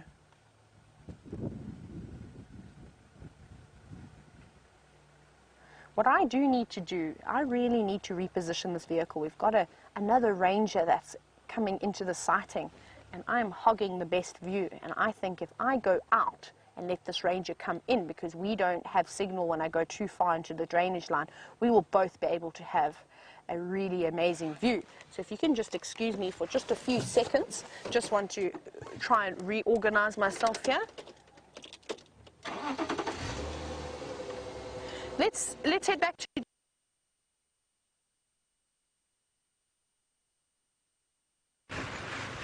Alrighty, gee, well, at least Taylor does have a little bit of signal in that drainage line. We are racing all the way around to catch up with that beautiful bull elephant that decided to sneak up behind us. I think he thought that was a wonderful game. Try and sneak up behind the vehicle, see when they spot him. But he was also wanting to get through to the water, and he obviously wanted to go straight where we were going, where we were parked. Now, never mind the fact that there were plenty of other paths around him. He's a big bull, and he is most definitely the undisputed king of the bush. I was not going to argue with him. However, I do want to catch up with him around Djuma Dam. I'm sure he's having a drink right now. And I'm hoping he's not going to go too far. Oh my word. Very gusty weather. Sure. On days like today, I know Taylor was talking about the injured buffalo. On days like today, it's important to be careful with animals like elephants. They sometimes are a bit more uneasy than they are on a normal day, on a non-breezy day. Especially if it's quite a hot day, they haven't had a chance to really cool down, they've been struggling for food, walking long distances for water. It has a tendency to put them in a little bit of an unpleasant mood. Now that gentleman wasn't, although he did give us that slight ear out, head up posture, that amazing body position that elephants adopt where they look down their nose at you. And make it clear and no uncertain terms that they would much prefer it if you weren't in their way. Just fair enough, I suppose. If I was 6 tons, I might do the same thing. We should catch up with him relatively shortly. It also gives me a chance to figure out where these lions are, because I actually don't really have a clue. Which will teach me to banter at Taylor.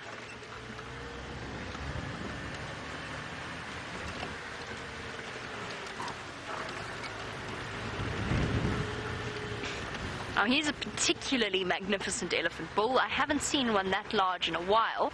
Hein, welcome to the Sunset Safari. Let's stop for this lovely kudu. He's going to go in front. Oh, no, he's not going to go in front of us. Boy. Hein, can I put your question on hold for one moment? I'm just going to try and get another view of these kudu. And then I'm hoping as we come round the corner, we'll have a good opportunity to actually answer Hein's question about dominant males in elephant herds. We can go into a little bit more depth. I just want to try and catch up with these kudu, get us a nice clear view. Hello, boy. And girls. Oh, right into the sun. Hello, beautiful. Aren't you lovely? Young male kudu. His horns haven't started quite reaching their full potential yet, though they're getting there, and his neck is not nearly as muscular as a fully grown kudu bull, but he is beautiful enough, isn't he? In fact, those horns are almost nyala-shaped. They are exactly nyala-shaped. In fact, it looks like somebody took a pair of nyala horns and popped it on top of a kudu's head. That's incredible. They are, of course, a part of the same antelope tribe, so they are related to each other. They are beautiful, beautiful antelope. Sorry, somebody is trying to call me again. Andrew, go ahead.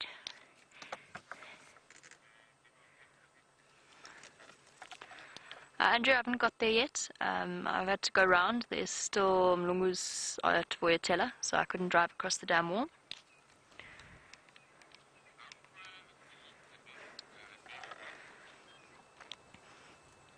I'm not sure, Andrew. I wasn't at that sighting. I heard audio of them from Inge's house this afternoon, but I'm not sure exactly where they are.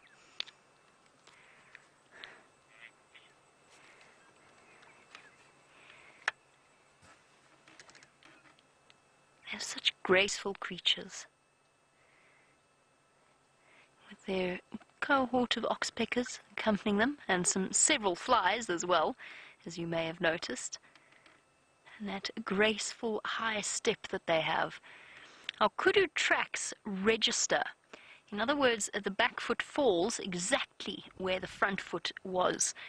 And that is just exactly the same as a lion walking along the road. And it means that they can walk nice and quietly.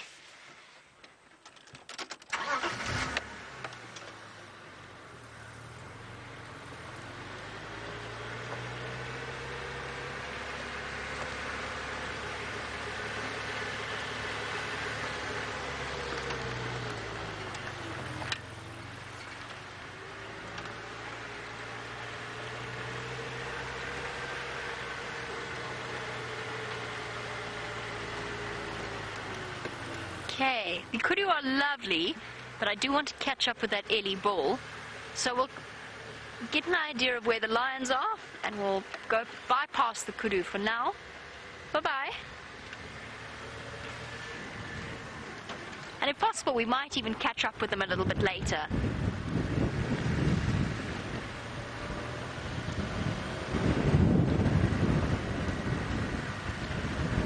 Brent's hat really doesn't want to stay on my head, so I'm sorry for the arm on it. I have tried tightening it. I've tried everything. It just doesn't want to stay on my head. It's already blown off and nearly hit Dave once. Gone flying into the road.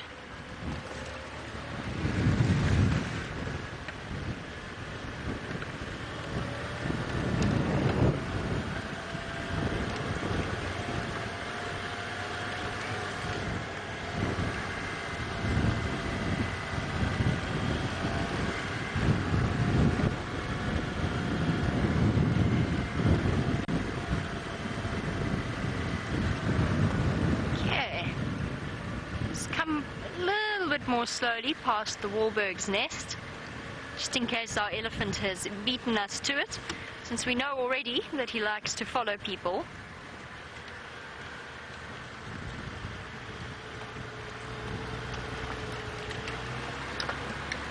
The Wahlbergs are there. I'll come back to them. I will come back to them.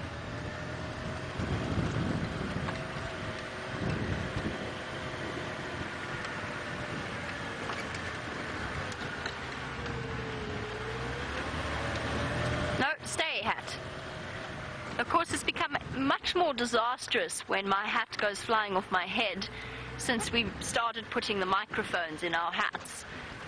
So it becomes much more of an issue.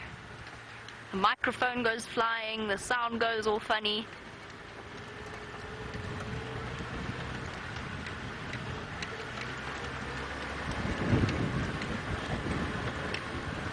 Ah, there he is. He's having a dust bath. Marvelous. And he's moved a little way away from the dam. Oh,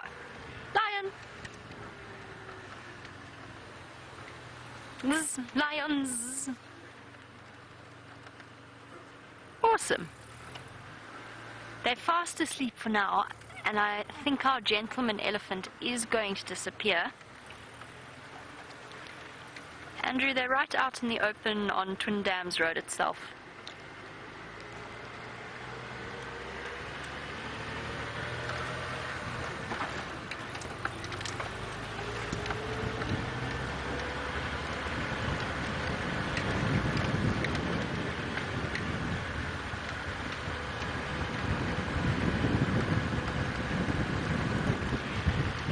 Oh, beautiful boy. So, Hein, as we make our way to one very big, very dominant looking elephant bull, you wanted to know whether or not it's typical to have a dominant male in an elephant herd, and the answer is no. Oh, he's beautiful. Look at that silhouette. That is stunning.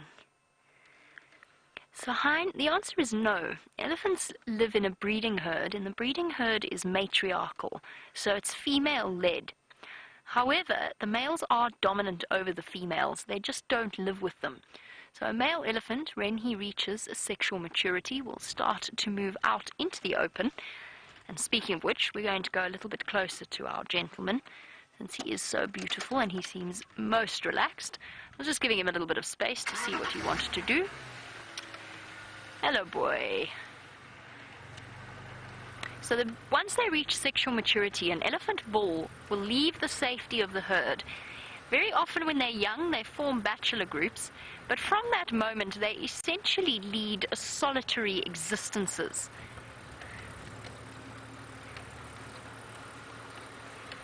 And they grow old in that way. Now, although an elephant herd is female-led, he's a little bit skittish. I wonder if he's not a big Kruger bull. More than us needing to be worried about him, he seems to be a little bit uncomfortable with us. And it's just a matter then of approaching this very, very slowly and carefully. Oh, beautiful. It's been a long time since I've seen a bull this size. So yes, all male elephants are dominant over female elephants just in terms of their size.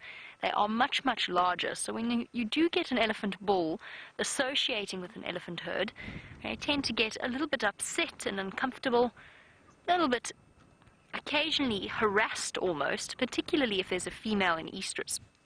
So whilst the male elephant is dominant over the female, in that he's bigger and stronger, the herds themselves are female-led. The decisions are made by the females. Oh boy, you are so beautiful. The real old gentleman of the Kruger National Park. And he could well be 40 years old. Probably a little bit younger than that. But how awesome is this? Dust streaming across the top of his head. And Diana, in Ohio, on the subject of our massive elephant bull, you want to know how heavy an elephant bull can get. The largest specimens, and we don't get the largest elephants here in South Africa, I think the largest one, I was trying to remember what Brent told me. He told me where the largest one was found, and I think it was Tanzania. The largest one was close to 9-10 tons in weight, which is absolutely massive. Now our elephant bulls probably average out around 6 or so tons, 5 or 6 tons, which is plenty big in this area. Obviously, just like people, you get different genetic strains. That's why in certain parts of Europe, people on average are taller than, say, in other parts of the world. And the same goes for elephants and for lions. The genetics differ from country to country. Now, our elephant bulls are massive, but the record-breaking ones do not come from South Africa. I just have to show you something, and then I'm going to reposition to get to this elephant bull. Our zebra have no problems about having to go all the way around, and they've just popped out to my right over here. How awesome is that? Heard snorting. I wondered what that was. Hello, zebra. Okay, let's go catch up with our massive Ellie bull. The reason I drove past the lions is not because I don't want to see them. I'd love to see them, and we are going to go back to them. But it's not often that we get an opportunity to spend with a massive elephant bull like this, or it has been a while. And the lions are not going to be going anywhere. They're going to be sleeping for at least another hour or so. So we will go back to them, I promise, for those among you who are solid lion lovers and are disappointed that we're not there. We will come back. Oh, look at these tracks. Absolutely massive. You can see them walking along the road. Tell you what, I'll drive around some of them and we'll come back and we'll have a look at just how big his feet are. But he's about to push over a tree and I want to see if we can be there for it. Okay, I've dodged the track. Oh, where tree's going over. I've got to keep my revs a little bit low. As I said, he's not 100%. Oh, well, the tree's going though. Okay, boy. Let's stop here, my boy. Can I stop here? Just giving me that casual sideways glance that elephants do. I don't want to scare him. Look at that. It's effortless. He has just pushed over that entire bush willow to get at the roots beneath it, without it even seeming like a struggle.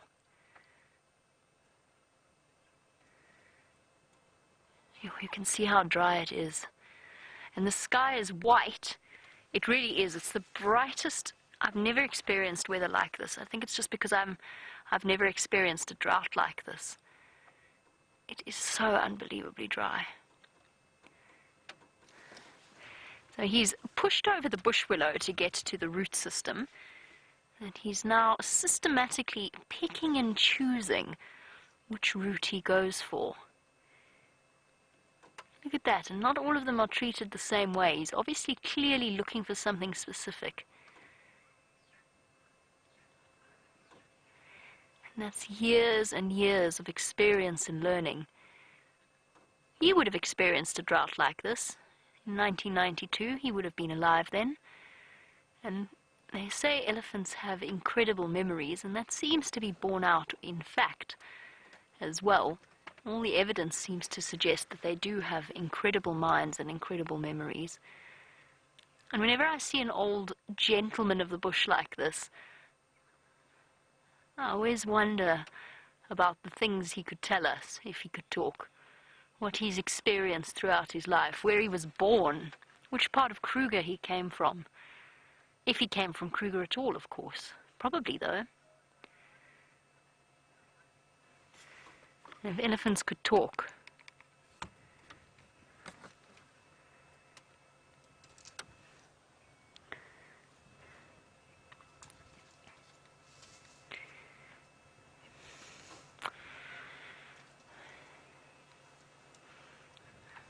Now, as of a couple of years ago, the elephant population of the Kruger National Park itself was sitting at around 12 or so thousand individuals. That was one of the last confirmed censuses. It's probably up to around 15,000 now. Now, Jan, you wanted to know if I could tell you roughly what the elephant population of Djuma is. It's so difficult because for an elephant, Djuma is like one bedroom of their house. In fact, not even the bedroom. It's like the walk-in closet of their house in terms of size. It's just one little tiny part of their massive home range. So to tell you exactly how many elephants there are on Djuma is very, very difficult. Sometimes we drive through and there's no elephants. They've all moved off our traverse area, and sometimes we come past and there's 200. Easily 200 wandering about, if not up to 300. So Jan, it's a little bit of a tricky, oh, this is so beautiful. It's a little bit of a tricky question to answer because we don't know exactly. It depends on day to day.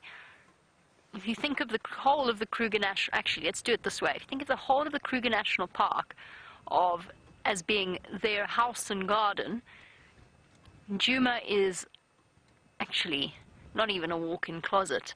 It's basically like a tiny little corner of a tiny little room in the back somewhere. And there's lots and lots of elephants. No, like a bedside table. Djuma is roughly the equivalent of a bedside table, of a large. This, I must say, this simile isn't working out for me as well as I thought it would. But you get the general idea. In terms of the Sabi Sand itself, we're seeing an increase in elephant population, and that's because a lot of the western waterholes along the Kruger National Park boundary have been closed, which means that the nearest water for quite a few elephants is around the Sabi Sand, and that's why I suggested that this could well be a Kruger bull. Although I don't think so. I have this vague feeling I've seen this gentleman before. At some point in my last year of working for Wild Earth and working on Djuma, I have a feeling I've encountered him. Isn't it amazing, by the way, that Taylor knows the same elephant bull that we do? The one with the hole in his ear that spent some time, put his trunk into Tara Piri's car and lifted Scott's up and gave Brent a run for his money as well. Now, they cover enormous distances. Taylor was working in the southern Sabi Sands, we're in the northern Sabi Sands. We're definitely seeing some really lovely elephant bulls, though.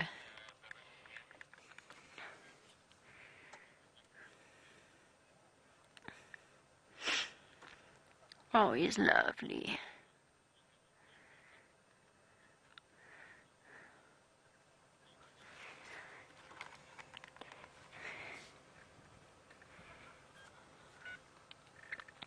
This is really, really beautiful. Elephant herds are wonderful to spend time with, but there is a different, it's similar, but there's a different emotion that one gets when you sit with a massive elephant bull like this. I don't quite know how to describe it. I think it's their tremendous sense of confidence. You know, the breeding herds are always constantly on alert, constantly looking after little ones, whereas these old gentlemen ooze this self-assurance and this level of comfort in themselves and their surroundings that I think is actually unmatched. They know that they're the biggest things out here. Isn't it hard to, isn't it amazing to think that this massive animal managed to sneak up on us? He was so close when Dave first heard him. We had not the faintest clue that he was there.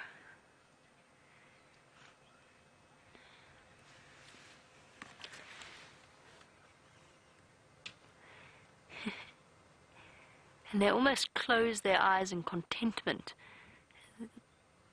as they devour whatever particular meal they've discovered. Look at his tusks. Really nice comparison there between the slave and the master tusk as it's described. In other words, this elephant is left and right. He's right-handed, sorry. Just like a human being, he uses his right tusk more than his left. The reason I know that is because look how much more worn down the tusk on the right is compared to that of the left. That doesn't mean that he doesn't use his left tusk at all. That's not what it means. It just means that he seems to favor one over the other. So just because you see one more worn down than the other doesn't mean you won't see the elephant using the one. Lovely set of tusks, and the right one is most definitely thicker as well, the one on the left, and covered in mud. I think he's been digging in mud. He's probably been having a wonderful time somewhere at one of the drying up water holes. Hey boy.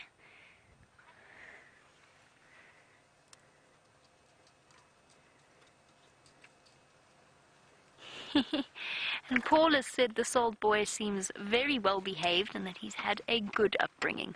He is very well behaved, isn't he? There's not a malicious sense from him in one little bit. He didn't, even when he was looming over us earlier. The only reason I moved was because it felt clear that we were in his way, and I just wanted to shift us around and get us in a better position. But you're right. And I found that I think if I had to do a statistical analysis of the elephants that have given me a little bit of nonsense, certainly 80% or 90% of them would be males. And no, that's not true.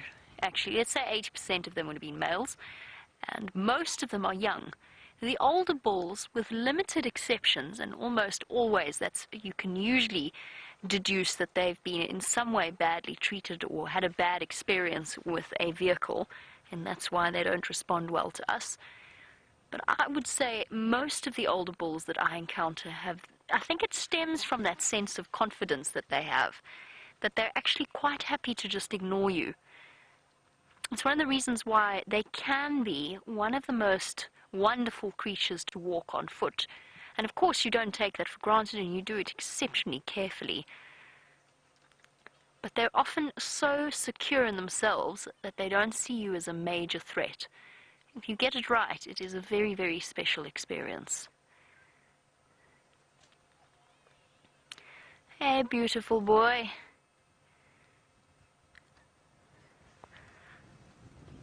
Lovely. I'm going to stick with him a little while. I can almost see the lions from where I am, so I'm going to keep an eye out on what they're doing, make sure they don't disappear. For now, though, Taylor is still with those lovely lions. Let's head back across to her.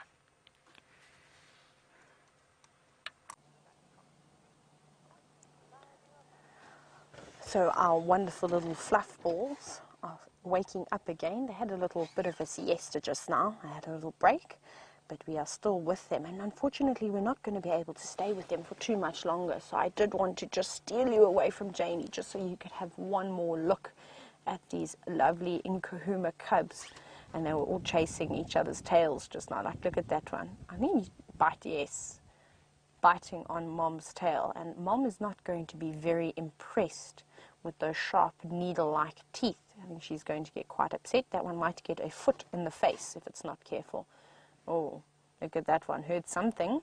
Look, it looks like it's looking straight towards us. Isn't that amazing? It's a star. It wants to be a TV personnel. But you can't. Oh, well, I suppose you are. You're actually very famous. Look at them all sitting on top of each other, all cuddling. Isn't that just so beautiful?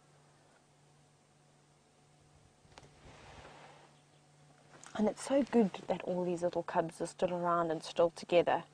As I'm sure, as you've seen over the years, for the viewers who have been watching us for a very, very long time, unfortunately, a lot of the cubs don't make it to adulthood.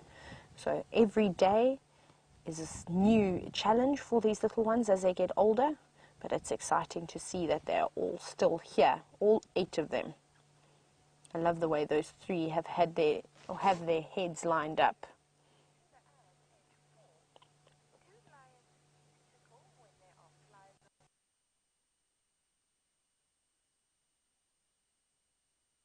Four years old and you are watching us. What a fantastic question. So Tula Ann has asked us, do their feet tickle? Do lions' feet tickle when the fly lands on them? I think when they land on the actual pad itself, I don't think they feel it very much. Remember, that foot is so hard and calloused for all the time. However, when the flies land on the hair, they do feel that. You'll see them twitching their bodies every now and then to try and get rid of a fly. You can see that one twitching the ear, where the hair is obviously wiggling around and causing some irritation to them. But they learn to live with these flies. Unfortunately, they don't have insect repellents and fly swatters. Oh, well, the only fly swatter they have is their tail. So they rely on that heavily. That's why I think when the little ones chew on Mom's tail, they don't appreciate it, because they haven't quite learnt yet how important a tail actually is. This one looks like it's got a piece of elephant dung. No, now it's licking his foot. Hello. Yes, groom away. It's quite interesting to see how they're not always relying on Mom to groom them anymore. They're actually well capable of cleaning themselves up. There's one of the older cubs at the back. Wow.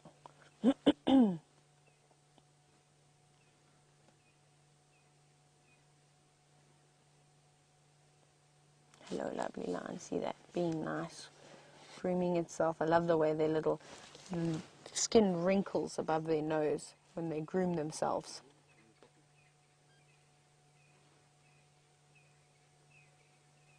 So now the next interesting thing will be is, will the pride that we're looking at now join up with the other 2 Nkuhuma females and the Birmingham, or will they get up and come this way?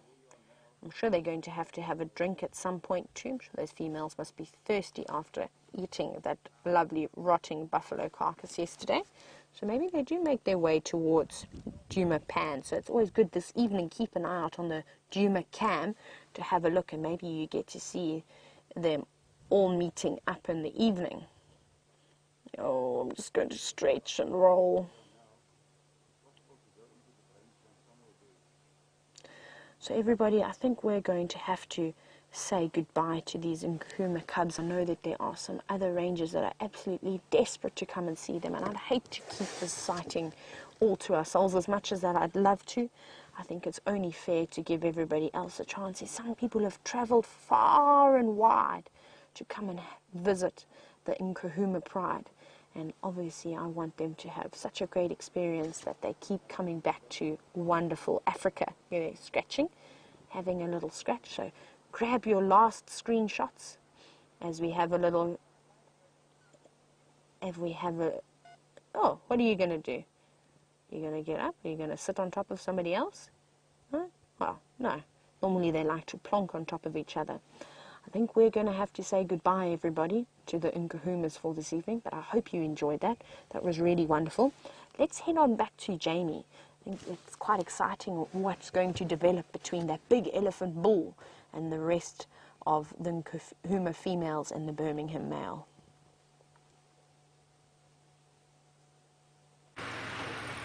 I am am definitely on my way back to that elephant bull. I actually want to try and get around him way 18 clearings. I thought I'd stop and just show you our beautiful Wahlberg's eagle pair. They are absolutely lovely and too beautiful to drive past without stopping and giving them the appreciation that they deserve. The mating pair, if I had to guess, I think the female on the left, the right, sorry, and the male on the left. Only reason I say that is because female birds of prey are generally a little bit larger than the males. Beautiful, beautiful birds. And the wonderful thing, of course, about these live safaris is that we get to sit and watch them pretty much every day if we want to. If we come past and they're still here, and that's because just to the right of them, they have their nest. Last year, we never really established, but I don't think they successfully raised a chick. Hopefully this year will be different, and we'll get to see a little juvenile Wahlberg's eagle fluttering about. 2 pale morph Wahlberg's eagles, the first of our summer migrants to arrive, although I believe that Brent saw a steppe eagle not too long ago, so they're also on their way back. Quick opportunity for some lovely screenshots in this afternoon light, which I have to say is glorious.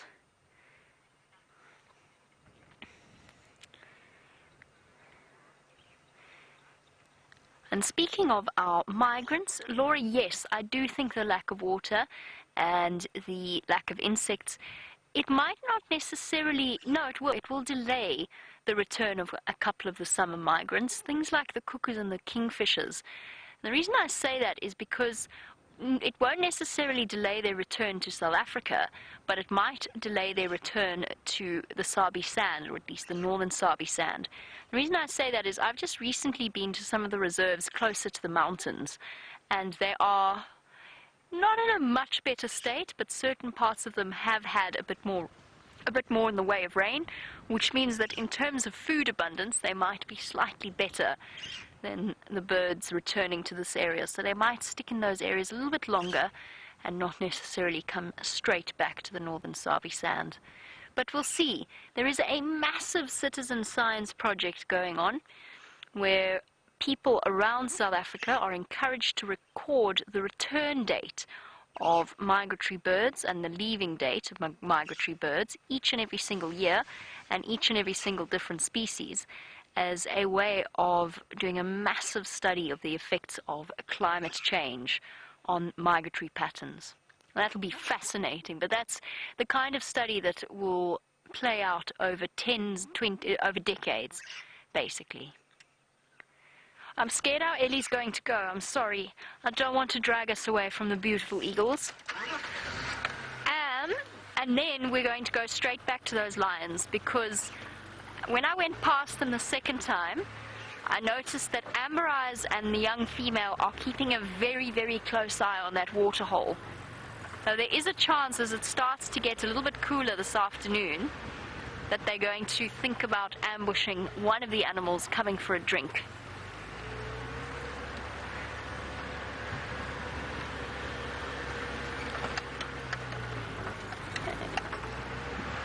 And that's why I heard them from Inge's house, although they've shifted slightly now.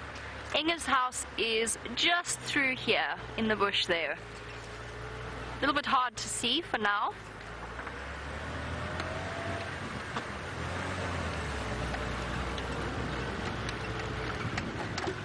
Whoopsie. Sorry, Dave, that was a bit bumpy. Oh, okay, so there we go. Taylor did actually give a view of where Inge's house is earlier on. Okay. So you've got an idea as to why I jumped off. Well, not jumped off. I didn't jump off my bed. I sat up quite rapidly. It just came as a little bit of a surprise. I was so deeply engrossed in my book.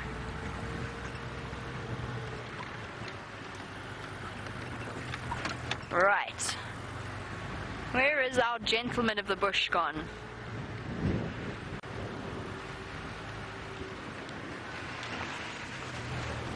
There he is. This is going to be so lovely. Oh dear, I hope our gentleman of the bush doesn't end up in Inge's garden. I forgot to shut the gate. Uh-oh.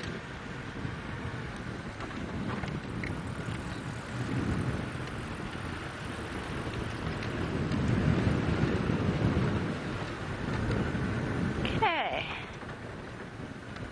Slow her down.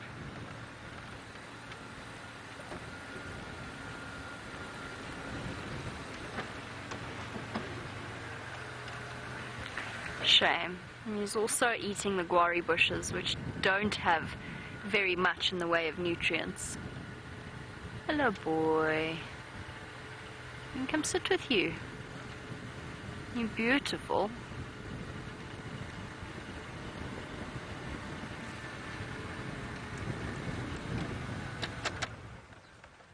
There we go. Not even looking at us.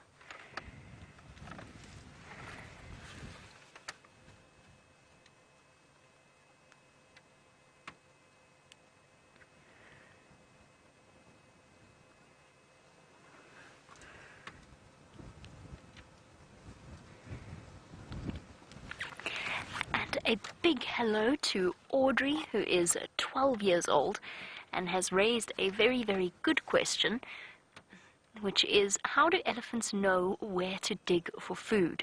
Because we have been watching them over the last few weeks, and actually even the last few months, digging up lots of bulbs and tubers and roots that they want. Now, Audrey, the reason that they know where to dig is almost purely due to their incredible sense of smell, which is quite phenomenal when you think about it, the fact that they can smell things underneath so many layers of soil. And also when you think about all of the stuff that their nose, well, their trunk has to do, it's amazing that they maintain that incredible sense of smell as well. But a sense of smell in an elephant is one of their dominant senses. So that's how they know where to dig. It's also how they know where to dig for water. Although, that being said, I think that there's also a level of reasoning there. Because you look at where elephants dig, they very often, for water, they very often dig either in seep lines, like a treehouse dam, or Philemon's Dip, for example, or they dig at the bend of a river that has dried up, almost like they know that that is where the water would have been at its deepest, and therefore where they will have the best chance of being able to dig up some fresh, clean, clear water.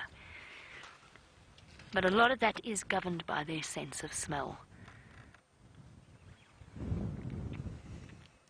He's not eating a guarri bush, just by the way, sorry, it was a spike thorn. So everything can be gauged by his body language. So his tail swishing backwards and forwards, almost like a grandfather clock. Oh, except there, that wasn't like a grandfather clock at all. But that sort of steady motion, one of the big things that immediately tells us that he is completely relaxed with where we are. And then the gentle flaps of the ears every now and again. And then, of course, the fact that he's feeding. Although you've got to be careful with these big old gentlemen, because they have learned all of the tricks of the trade, and so often pretend to eat, or eat and still keep a very, very close eye on you.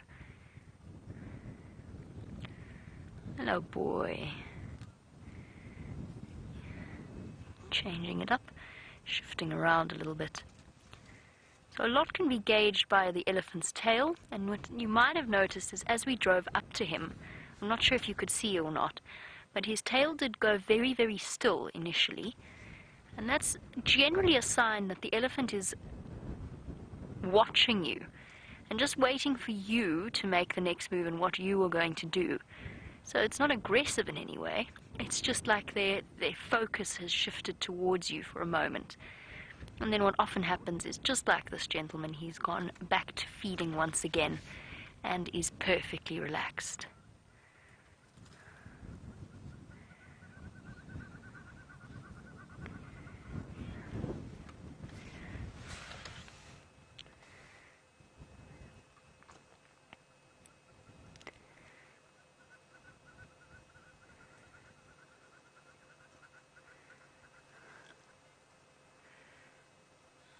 Hi, boy.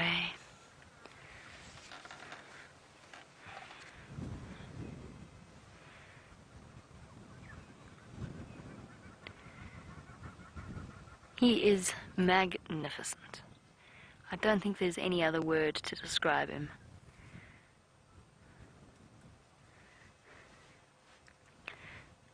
There we go. Lou actually spotted that. I didn't see it initially. Just a slight, I don't know if it is a growth or it is a little growth. Hold on, Dave. Oh, I think it's just a slight, strange growth pattern to his skin. It could be a little growth. They do occasionally get benign cysts or tumors on their trunks and on the rest of their bodies, so that's what that slight protrusion might have been. Oh, look at that.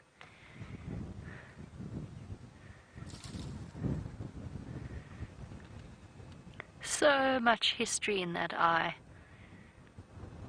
So many stories this elephant could tell.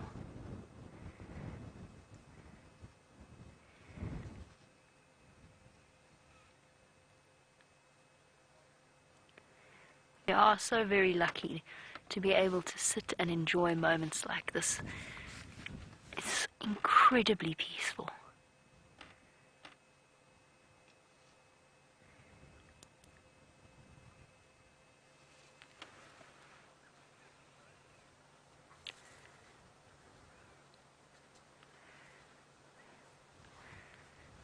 We're not going to play hide and seek again, are we, mister?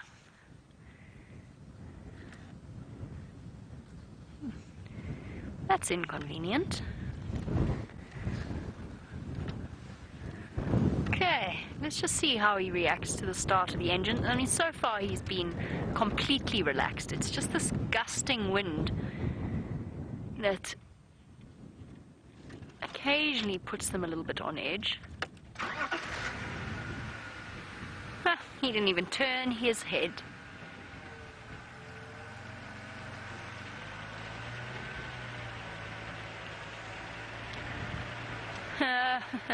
Getting a bit close for my liking.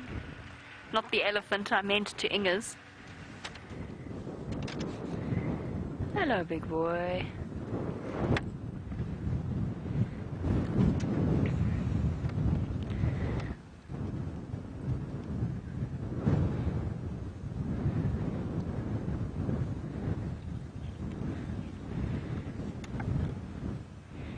He's sniffing now.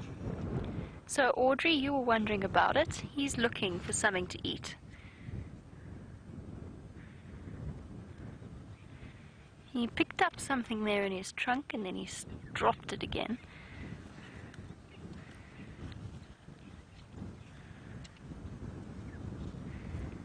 Oh, he's beautiful.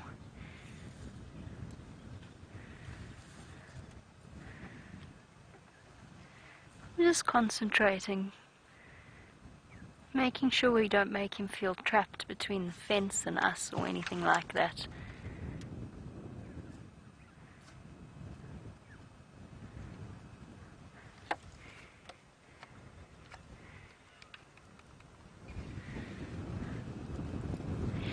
Now, Elizabeth, in Singapore, you wanted to know how you can tell or estimate how old an elephant is. And it does get a little bit tricky, and I want to reposition to show you, but I don't want him to feel uncomfortable in any way or pressured between the fence and here. He's still got plenty of space though. So one of the big things to remember is that you cannot gauge an elephant's age on their growth of their tusks. That's because an elephant, it's kind of like human beings' hair color. It's genetic. So some have bigger tusks than others, some grow their tusks faster than others, maybe even like the way people grow their fingernails. So you can't judge an elephant's age by their tusks. You can when they're little. They do generally follow a relatively set growth pattern in terms of height and size. And then after that, it's a matter of looking at their general condition, the size of the elephant, although again, that is genetic.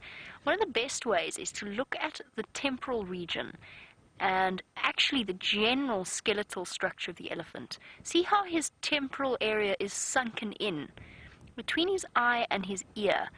Now that happens the older elephants get. Initially in their sort of early stages, in their teenage years, in their 20s, that's quite a nice rounded part of the elephant. And then just like older, oh, this is an amazing view up his eardrum, ear canal, by the way. Sorry, I'm distracted. I don't think I've ever seen quite so far up an elephant's ear. That's amazing. And then the veins behind the ear itself. Oh, this is amazing. Sorry, Elizabeth, I got distracted. But that sunken region, once an elephant gets to about 40, 45 years old, that dip in the temporal region becomes a little bit more prominent. Oh, look at that. Isn't that amazing? A network of arteries and veins in that ear. And then, of course, the very, very fine capillary network that spreads around it. Here's an interesting thing. I'm not sure if you knew. We always talk about identifying individual elephants by the patterns of rips and tears in their ears, which will be unique to every single elephant, and then their tusks as well, and the shape of their tusks. But there you'd see there's a little rip there that will never heal and will always be an identifying feature. But if you really, really want to scientifically examine an elephant closely and identify if it's the same individual, let's say it's got a new rip in its ear or something, you look at the venation of the ear. In other words, the structure and the layout of the blood vessels. And that will be unique in each and every single elephant. And it will stay that way for its entire life. Just like a whisker spottons? That's not a word. Whisker spot patterns, lions or leopards, or even just leopard spots or hyena spots. The venation of an elephant's ear is unique and stays the same throughout its life. And so if you are able to closely examine it, and there is a technique to it, you have to learn to do it, you have to practice doing it, anybody can do it. How incredible is that?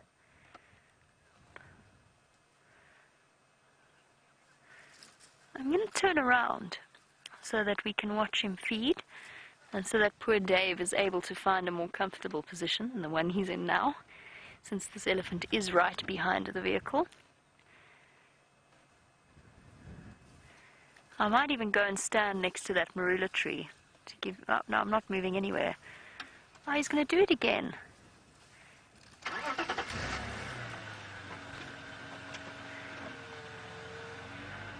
Oh, he's scratching. Oh, I thought you were coming to be naughty, mister. You're just scratching your bottom on the tree. Sorry, Dave, I'm going to stop there. Sorry, mister.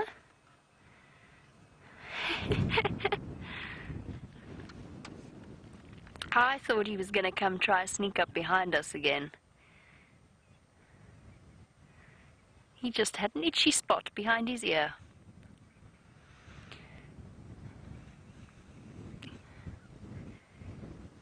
I love that shot.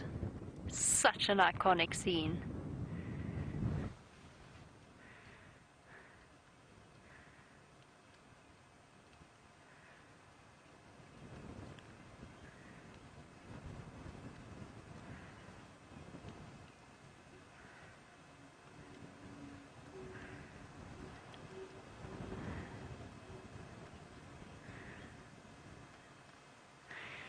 Anna, you've been pleasantly optimistic about my height. I want to know where I would come up to if I were to stand next to that elephant. And the answer is no, I wouldn't quite reach his shoulder. If I stood on my shoulders, let's imagine I had an identical twin and I stood on my identical twin's shoulders, then I might stand up to his shoulder. So I would probably come up to... Oh, but I suppose I see what you mean. Do you mean the bend in his leg there? Because that's actually his elbow, not the top of his shoulder. Okay, I can sort of see what you mean. Very good point. I would probably, where would we say, optimistically, Dave, I would probably come up to the bottom of that tusk, where that tusk curves. Is that too optimistic? Am I overestimating my height ever so slightly? Okay. A head below his tusks. Did we get a good shot of him next to that marula tree? We can try that.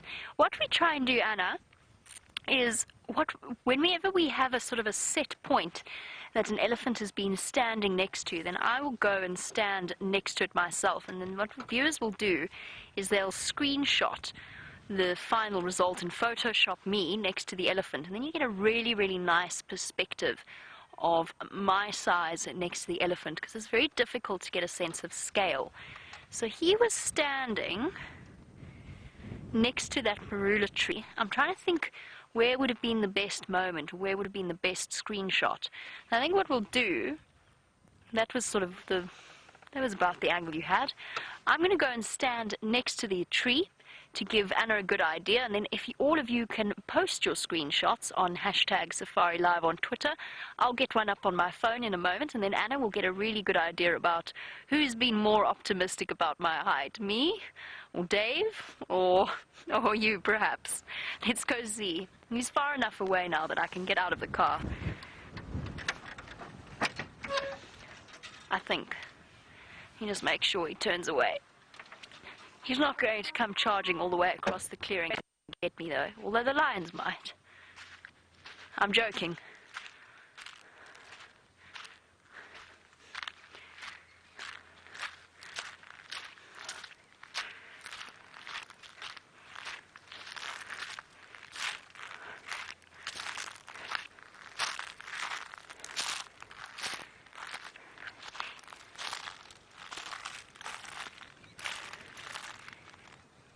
I'm keeping my voice down so he doesn't come back to get us, but here you go. There we go. I don't know if you can hear me, Dave, at all. Okay. You got the shot? Cool.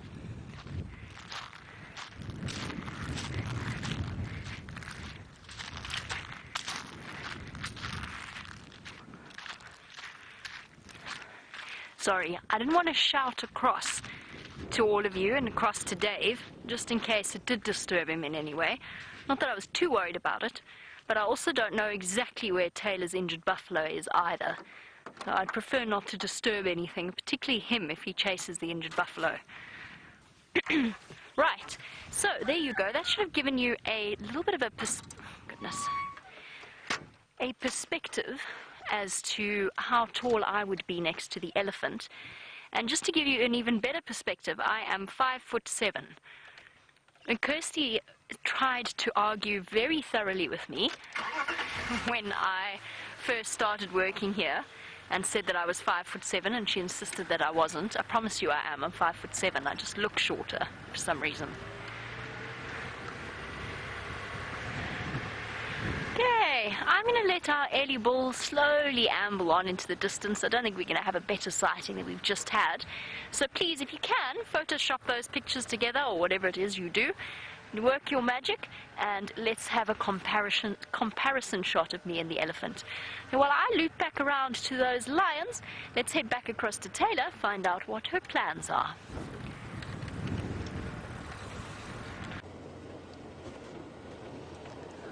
I've missed all of you. It's been a while.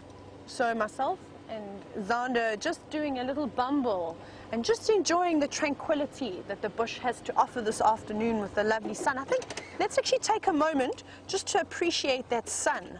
Look at it coming through the dead trees. Well, they're not dead. They're just sort of dormant for the moment. But how beautiful is that? Aren't I so spoiled that I get to see something like this every single day? And you know, it's just going to get better and better from here as that sun starts to drop behind or below the horizon. The colors are going to change to pinks and purples. That's when I actually wish for a little bit of cloud cover, a few cirrus clouds in the sky, because they always make for the perfect sunset and enhance the colors. But how special is that? That's a great opportunity. Take a screenshot over there, everybody. What a wonderful screensaver that would make. It's fantastic. I don't often get an opportunity to just always just sit and appreciate the sun, and we've had quite a bit of clouds the last few days. So I hope you enjoyed that little bit of the sun. But we're going to carry on. We've actually got a plan, Zander and I. Can you believe it? I'm trying to be organized this afternoon. we're going to go back to our friend, the injured buffalo. So we're making our way there, and we're on Gallagher shortcut at the moment, heading south. And I would love to see what he's got up to. The temperature has dropped significantly. It's nice and cool now. There's it's just warm. Still t-shirt weather, I'm still in shorts, and it is so lovely. So I wonder if he perhaps hasn't maybe got up and moved around slightly. I'm obviously being very optimistic. And sorry, just to very recap quickly, because some of you are probably wondering what injured buffalo am I talking about. This morning, the 2 female lions and the Birmingham male that Jamie was with earlier and that I was with earlier were found, and they were covered in blood. And then afterwards we found this injured buffalo walking around. So we obviously put 2 and 2 together. The lions somehow managed to jump onto the back of the buffalo in an attempt to bring it down, but they were not successful. Whether it was that buffalo bull bucked and bronked around and managed to elude the lions, or the rest of the buffalo herd came back to help and chase off those lions, I'm not sure. None of us saw it, so we can just speculate. And unfortunately, he has got some serious injuries though, and that's where we're heading at the moment, as we're going back that way. And I can't help but glance over to the right and look at that wonderful sunset. I just think that is so amazing.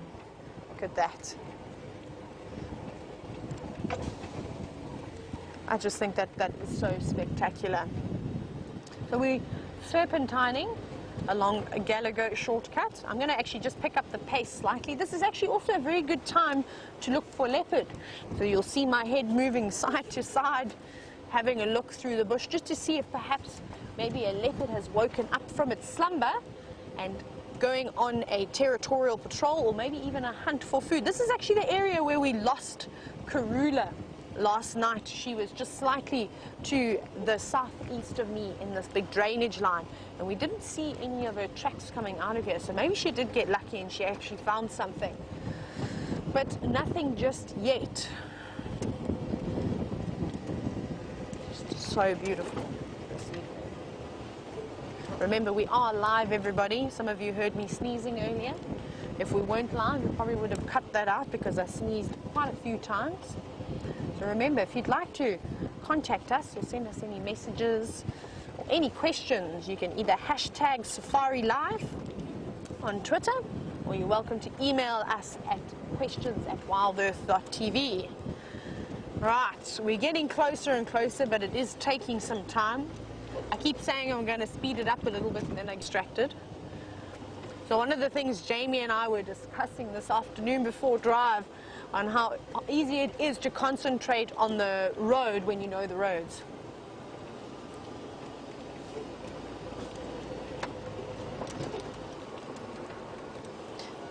Hello, James.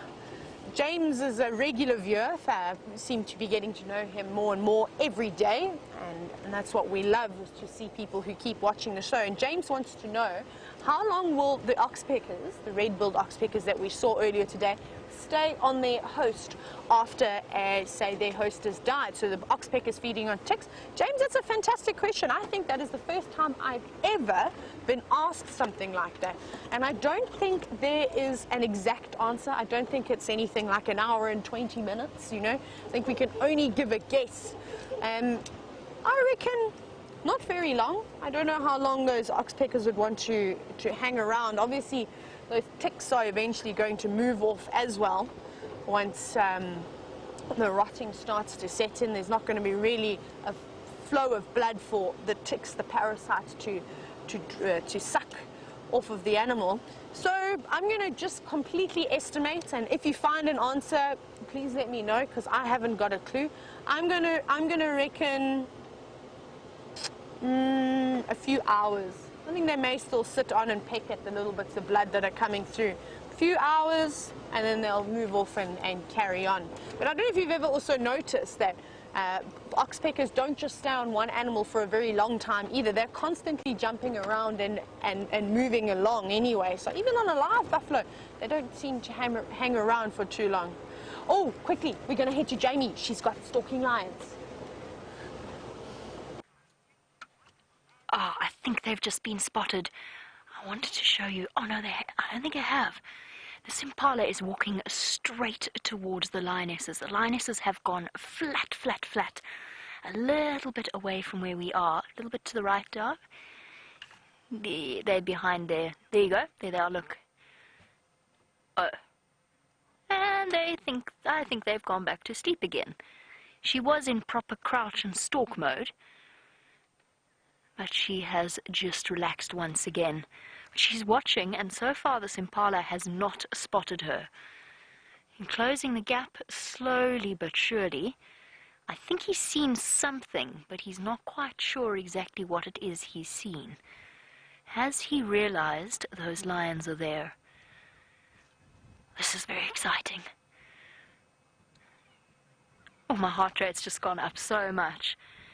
I don't think that impala realizes that they're there. It's not uncommon to see prey species walking around predators as long as they're keeping an eye on what they're doing. Alright, Amber Eyes, you definitely look a lot more relaxed than when I first saw you. And it looks as though the male has shifted as well. I can just see his mane poking out of the back there. She is watching the impala though. She's watching him. Oh, he's getting closer. She's just shifted her position slightly. She's put her back legs under her body so that she can move forward. He still hasn't spotted her. He's looking off in the wrong direction. With the gusting wind, I think he smelt them, but he doesn't know exactly where. And this whole place has been so full of lions that he might not associate it with the immediate danger. She's not as alert and focused as I expected her to be. She was when we first arrived, and I think she's just been spotted. Oh, look at that. Incredible. You don't mess with an impala's eyesight. He's not alarm calling yet. She hasn't moved, so he hasn't quite pinpointed. Oh, there we go. He's realized something's there. In summer, she would definitely have the advantage, but in winter in this clearing, it's just not quite enough cover for her to take them by surprise. Oh, the female's onto him. The male, he's not quite sure. Oh, there we go. Now we've got, I think, the alarm calls. Ah, and Amber Eyes sitting up as if to say, well, I wasn't going to eat you anyway.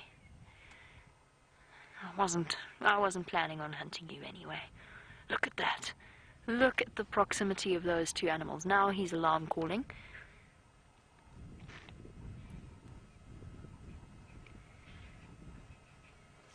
Still not frantically,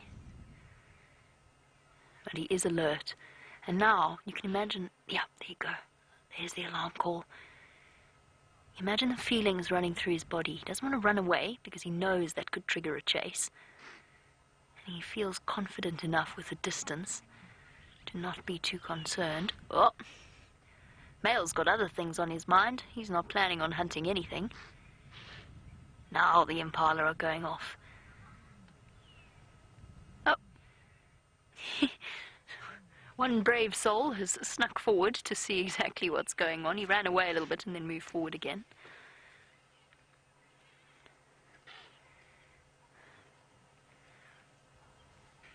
Foiled by impala's sharp eyesight.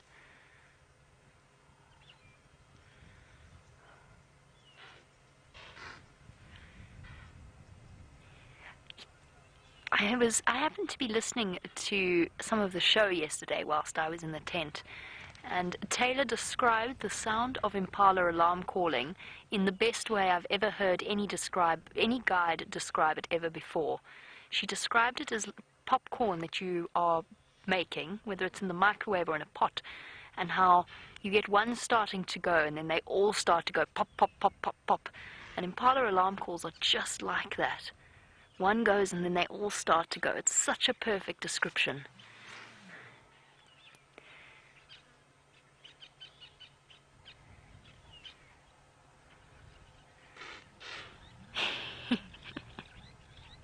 I have established that those are lions, and I'm going to put a little bit more distance between myself and them. And the lions don't look terribly concerned. Lions are opportunists. Oh, except when they're exhausted like this.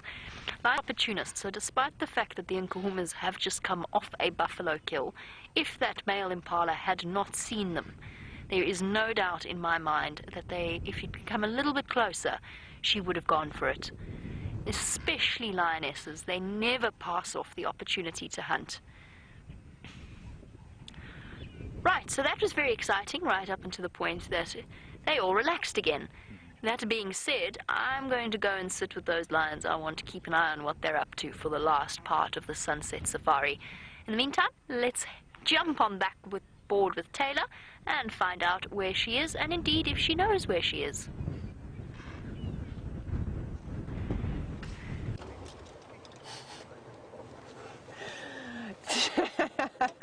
Jamie, you are hysterical. Yeah, Jamie, I'm hanging around quite close to quarantine so I can find my way back in the dark, because that's the thing I'm worried about most. And I've just passed your big elephant bull too. I have now found the naughtiest creature in the bush, if they just settle down again. Ah, there's one that's perched itself up in this tree. Let's see if we can get this one over here. Hello, you naughty, naughty critter. Can you see that? It's a vervet monkey, everybody. I haven't seen any monkeys since I've been here, and they are definitely characters in the African bush. This looks like quite a youngster. I can't tell you right now. Oh, look at it's about to deposit. How cheeky is that? It's going to the toilet. That's nasty. Now imagine if I was standing underneath that tree. That would have landed straight on top of my head, and I wouldn't have been very happy about that. Now, I have some very funny stories to tell you about vervet monkeys because I love storytelling. So, all my friends know, and if they're watching, they're going to have a good chuckle because I've told these stories many a times around a campfire with a nice glass of wine in hand. So, one of my favorite moments, well, it's funny now. At the time, it was not funny. I had just done a river cruise with my guests. I went and I took them on a barge-like type boat for a lovely cruise, and as we were walking up the pathway, thinking, what a wonderful morning, how incredible was that, I come back to my cruiser, and the first thing that I see, and I just think to myself, something's not right here. I see this bright orange cloth, microfiber cloth, at the top of a tree. And now I know that that was behind my vehicle seat, and that was the cloth that I used to use to wipe down my cruiser. This monkey, or maybe it was a family of monkeys, they had obviously disappeared. Look at it being cheeky as normal. Had come through and rummaged through my vehicle. Well, the orange cloth was on top of a tree which I had to climb to get out. They had even bitten chunks out of my steering wheel, and it was a brand new Toyota Land Cruiser as well. Can you believe it? I couldn't believe it. My bosses were not very happy with me. Obviously, it wasn't my fault. And they had gone through all the guests' bags and pulled out all the little snacks and tissues and all sorts of things that were hanging around and off the vehicle. And the final straw was, like this little one has just done, it deposited wonderful little presents all over my vehicle, and they thought it was hysterical. However, I did not think it was so funny because I had to deal with the smell, and I suppose they didn't think it was funny either as we drove off. But how is this little character? He's so cheeky. Look at him, he's putting on an absolute show for us. Isn't this wonderful? You know, it's not always about the big cats and the big elephants. Sometimes it's really nice just to sit and watch the smaller animals. But how is this monkey? Normally the monkeys are quite nervous of us. They don't usually hang around. This one is very cheeky. Hey, look how agile they are as well. Jumping, no problem, hanging from the branches or balancing. And you are just being fantastic. And there's a few more around. You may see the others popping their heads. Oh, there's another little one. I'm going to reposition. I think we need to change our angle just to, oh no, hang on. I think we've got a good view of those two. Sorry. They're now darting across and away from us. I don't know if you can see them running away. Look at them go. I think Mom has obviously said, leave those nice people alone. Our cousins have harassed her enough over her life. And I must tell you another funny story as well. One last monkey story. So, The last time, my last experience with the vervet monkeys was that I forgot to close all my windows before game drive. Now, rookie error. Everybody that knows anything about the bushes, you know that you keep your windows closed and you keep them closed properly. However, I'd left mine open only about that much. Well, the monkeys came through. There was a monkey we used to call Stompy, because she had lost her tail. She's an old girl. She's been there for a few years, and she was quite a character. So she had no tail, very easy, and she was the naughtiest. She was the ringleader of all the monkeys there. She came through, and apparently one of the other people watched this, and I don't know why they didn't stop her anyway. She was testing all my windows to see. Well, she got lucky that afternoon. She found one that I had forgotten to close. So, of course, she went and she tugged and she shook, and in she went. And don't know how long she was in there. Well, I came back that evening to get changed for dinner, and we always usually put on a hosting kit when we go back and host our guests. So I went back and I did that, and I opened my room, and what a surprise I got. I was obviously not very happy. Tissues out of the tissue box. I can just imagine her sitting there, ripping them away, scattered all over my room. Everything you can think of. All different types of tablets taken out and popped out of the little packets. I had shampoo and toothpaste squeezed everywhere. It was an absolute disaster. So now I'm obviously very upset, and I don't think this is very funny because I need to get ready. So I thought, let me just tidy up a little bit, and I'm picking up things, and I see a tube of super glue on the ground, and I'm like, okay. Pick it up, and I'm picking up other things, walking around, trying to throw them away. And I don't know if any of you know the sensation that you get when super glue starts to set. It becomes very hot, and I felt this feeling in my hand. And I looked down, and I went, oh no. I'd super glued my fingers to my palm of my hand. This monkey had obviously bitten into the tube of super glue and gone, I don't like that. And anyway, I got stuck with super glued fingers. However, I did manage to get them apart. I didn't need to go to a doctor or anything like that. It was sore, but yes, a lesson learnt. Don't leave your windows open when you're in the bush. And the monkeys have gone, and I hope you enjoyed my monkey tales. We're just going to quickly go around the corner. I actually want to get one more look at that sunset in the distance. And then we're also looking for our friend the buffalo, who we are not too far away from. But I just want to very quickly show you how unbelievable this is. Look at that. Wowee. And look how quickly it goes down too. Look at that. Oh, isn't that just so special? And you can actually start to see the different colors in the sky.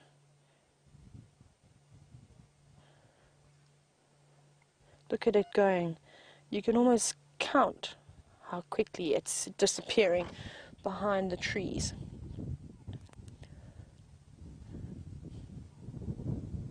That's fantastic. So this afternoon it really is a sunset safari that you have joined us on. While we just watch the end of the sun drop below the horizon, I think shoot on over to Janie and see what those lions are up to.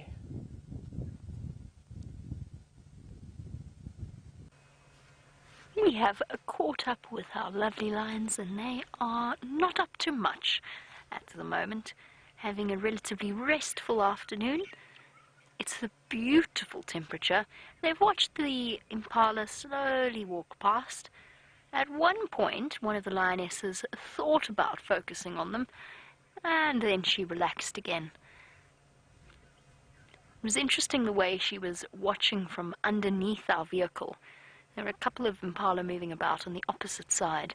It was almost like she was thinking about using the vehicle to hide her approach, since there's not much in the way of cover here. From my perspective, it didn't look as though they were as in the open as they actually are. I think they were slightly hidden behind that bush, and I thought they were more covered up. And it does explain why the impala spotted them as quickly as he did. The male is lying a little way off to the side. I think he's been given one or two hidings this afternoon. He's got that disgruntled look. They're not mating. One of the females, I did ask whether or not there was any sign of them mating, and apparently one of the females did sort of approach him and then gave him a bit of a smack when he got too over-eager. He's sitting off away, looking a little bit disgruntled, slightly windswept. I mean, the wind sweeping through his mane is very, very beautiful. He could actually take out a couple of contracts for shampoo adverts. Look at that. Just ruffling the top of his mane. But other than that, he's doing what male lions, well, all lions, but especially male lions, do best, which is sleeping away. I think that he was responsible, or at least his movement into the female's personal space was responsible for the growling that I heard earlier from the safety of my bedroom. All in all, a peaceful scene, but the lioness is still watching action at the waterhole, waiting, just waiting for the potential opportunity. There is an Inyala walking away from the dam. He's a bit tricky for Dave to see. He's right at the back there. Well, that's a little bit more worth the lion's while than an impala, because of course one impala between two lionesses and one male lion is not really worth, almost not really worth the effort, especially with a male involved. There's Ronald the Rover's house, by the way, canvas bag. For new viewers who don't know who Ronald is, well, you'll have to stay tuned. Ronald is an amazing character. And there, of course, is Woyatela Lodge. Yes, an impala might not be worth exerting oneself on this warm evening, especially because they'll know that the male will come and take most of it. But Nyala bull, possibly. Just depends upon whether or not he stumbles into their vicinity. Right, quickly, because I know that not all of you have Twitter accounts. Thank you, first of all, very, very much for sending through your... Oopsie. Hold on. I've been told to wait one moment. Not all of you do have Twitter accounts, but there are those of you that were sending through the screenshots there of the wonderful elephant and the comparison in size between myself and the elephant. So a very big thank you to somebody who has tagged me in it but done a marvelous job of photoshopping me. Carrie Michael. Thank you to Carrie Michael, who's done a marvelous job of photoshopping myself with the elephant. So there we go. That is where I would go up to if I were... There we go. That's much nicer. Not too far from the tusk. Not too far from the tusk. Thank you, Dave. Maybe I'm a little bit taller than you think I am. Or not. It's probably about a head shorter than the tusk. That's awesome. Thank you very, very much for that. And there you go. A size comparison. That's also the coolest picture in the world because it makes me look ridiculously cool. I'll use that for my new cover photo. Deceptive. It looks like I'm being very, very naughty in the bush. That's so cool. Okay, I'm going to stop looking at that now and pop it down. Carrie, may I please use that as my cover photo? Or is that a little bit naughty? I hope you wouldn't be offended if I did. Right, back to our lovely lions and away from our beautiful elephant bull, although I must say, spending time with him the afternoon flew by. I couldn't believe it when I realized that we were into the last sort of half an hour of our sunset safari. So who have we got here? Looks like Amber Eyes and the young lioness. The young lioness who just... Did you see that, Dave? She just bit her own back foot. Obviously there was something really itchy there and she just snapped at it like a dog might do. Now there's obviously something irritating her there.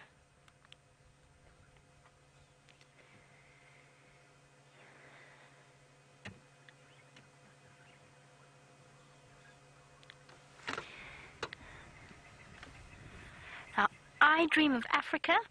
Oh, another big yawn. And sorry, before we go into I Dream of Africa's question, just a note. Licking paws and yawning can often be a precursor to the big cats getting up, especially if they lick their front paws. I think this back paw is just irritating her a little bit. So there is a chance that these lions could get moving before the end of the sunset safari. Now, I Dream of Africa, of course, we're looking at the two females, I think. I know we're looking at Amber Eyes, who doesn't have cubs, and I think it's the youngest female as well, who also doesn't have cubs. And you wanted to know whether or not they would fall pregnant or not, out of fear that the older cubs might hurt their new cubs, boisterously playing with them or something similar. The answer is they absolutely could be pregnant already. We could be anticipating new little lion cubs in the next 2 or so months.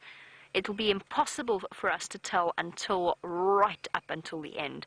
It's only in the last 2 weeks or so that it becomes really clear that a lioness is pregnant, or maybe if we're looking closely, the last month. I think that they could fall pregnant. I don't think that I don't think there's any recorded cases of lionesses being concerned about the safety of their cubs. Yes, definitely there is a tendency towards synchronizing estrus cycles so that the females allosuckle, but it doesn't always work out, particularly when you've got quite a few members of a pride. And of course, not every mating is successful. What they will do, though, because you are absolutely right, older cubs can injure younger cubs, what they will do is hide the cubs away for 6 weeks, if not longer, until they think that the cubs are strong enough to handle the boisterous games of the older cubs. And there are cases where lionesses have introduced their cubs too soon to a pride with pre-existing lion cubs, and the older lion cubs have actually accidentally killed their younger cousins. We've seen how our lion cubs play with each other. Now imagine them double or triple that size, which they will be in the next they'll be at least double the size in the next 2 months. And imagine them playing roughly with a tiny, tiny little cub. You can understand how much damage they could do. But the mom's almost always there to defend them. And I know you enjoyed that incredible sighting while I was on leave, where the youngest set of cubs was introduced to the rest of the pride, and you saw how watchful Mom was. Oh, beautiful show of teeth. Oh, we're going to send you over to Taylor, because she has, I'm not sure if I misheard this or not, a special Franklin.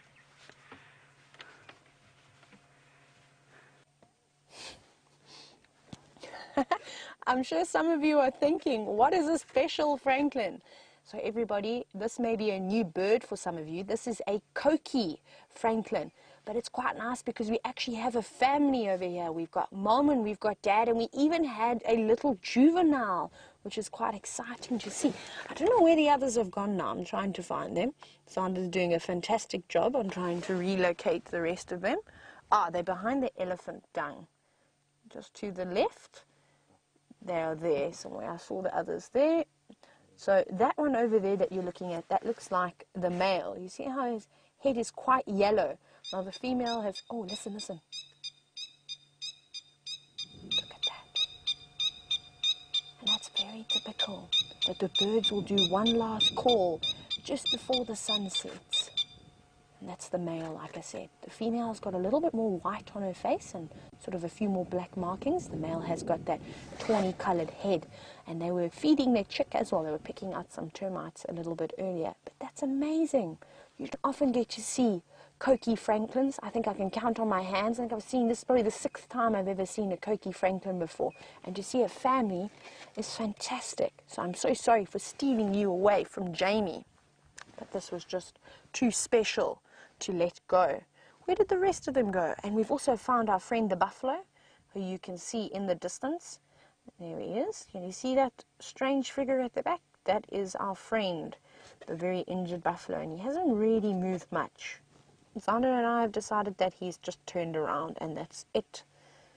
And he's not looking too good. He had his head flat on the ground, though I see he's looking around now, but possibly because it's getting a little bit darker, I'm sure he's feeling very weary and very vulnerable. Oh, that was amazing to see those coqui Franklin, and to even see them calling. That's incredible. I've only ever heard their call, so that was the first time for me to actually be able to sit and watch one calling right on your screen. So I hope you managed to get some great shots. I was too engrossed in that sighting to even pick up my camera and take a picture of that special Franklin. So I hope you're all hashtagging SafariLIVE. And I look forward to seeing some of those photos a little bit later, those screenshots that hopefully some of you managed to take a little bit later. And now I want to turn your attention to the moon. Have a look at this. Just look how beautiful this is. How incredible is that? It's almost a full moon. I can almost see the Easter bunny in the moon. My mom always taught me it wasn't the man in the moon, it was the Easter bunny. How incredible is that? You can even see some of the craters. Wow. It's so beautiful. We have been so fortunate this evening. We've been blessed with lions. We've been blessed with an unbelievable sunset. And now look at this moon as it's rising over the quarantine plains. Hopefully this buffalo is going to have a little bit of luck tonight. At least he'll maybe be able to see things that are coming towards him and hopefully be warned before the lions make their approach. Well, I'm being a bit optimistic. I'm hoping that those lions that Jamie's got moves on behind us and does find this buffalo. I think in a way it'll actually be better for him just to put him out of his misery, because it's never nice to see animals suffering, and he definitely isn't on the happy side. I think let's have one last look at our friend the buffalo. Maybe it's the last time that we see him alive.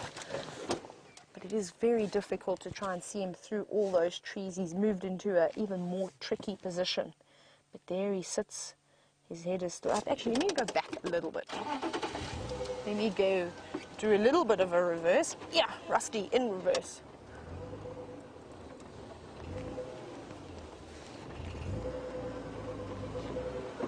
We had an original spot through there.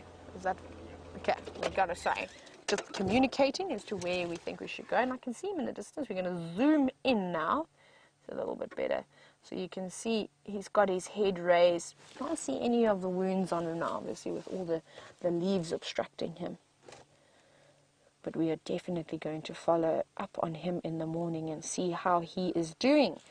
I'd be quite happy to find a few lions or even some hyenas attached to his rump.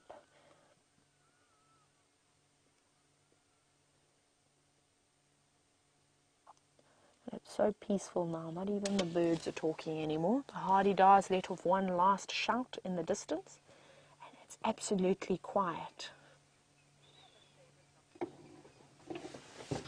Good evening, Aaron. So Aaron wants to know if I've got a favorite nocturnal animal.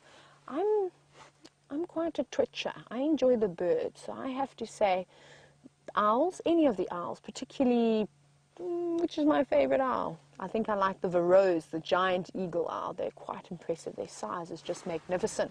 Mammals, what is my favorite nocturnal mammal? I'm gonna have to go with the aardvark, the ant bear. If some of you don't know what that is, it's a strange pig-like looking creature. Actually, I think I'm going to find you a photo. Let me have a look for it. Ah, that was incredible. I opened it up on the exact page. Can you see that? That is what an aardvark looks like. So aardvark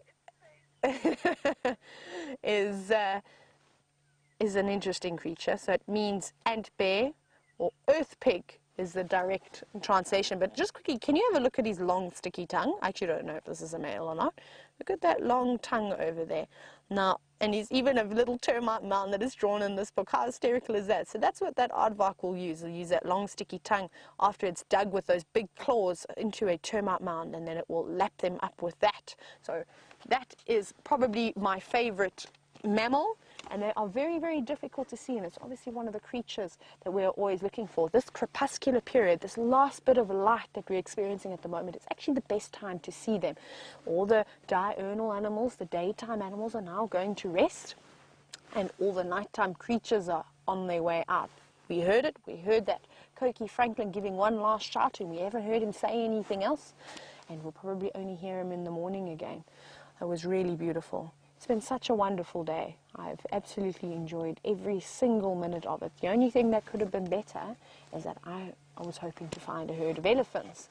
I've been searching for a herd of elephants now for 3 drives, and I haven't found them, and I'm itching to get my daily dose of elephants. I absolutely love them. But let's take a little bumble. We're going to bring the spotlight out in a moment. I don't know how well it's going to work. Oh, not yet. It's not time yet. Hello, Gracie. Gracie is our #1 fan, everybody. So please send some shout-outs to Gracie. Gracie wants to know how to spell my name. Gracie, so it's a strange way to spell it. It's not like how you would spell Taylor Swift's name. You spell my name Tayla. Different spelling. So in South Africa, I get called all sorts of interesting names. It's it was sort of my pet hate growing up at school. Everyone used to call me Tyler. But it's not Tyler, it's Taylor, in fact. And I'm so glad that you're enjoying my stories. I've got lots and lots of stories, and every day I'm coming up, and well, not coming up because my stories are all true, but I'm seeing new things that I add to my story journal. Maybe one day I'll have enough stories to put together to create, maybe try and do them quite funny and make a little book or something like that, just for some friends and family. They always enjoy hearing my stories. Right, everybody? So it's that time of the evening where I'm going to say goodbye to you all, and thank you so much for today. Like I said, it's been absolutely fantastic. The wind has calmed down. Everything is just perfect this evening. So once again, thank you so much, Zander, for being behind camera and helping me when we navigated. We didn't get lost. Zander's also new, so we're both learning the reserve together. So cheerio, and I'll see you all bright and early for our sunrise safari.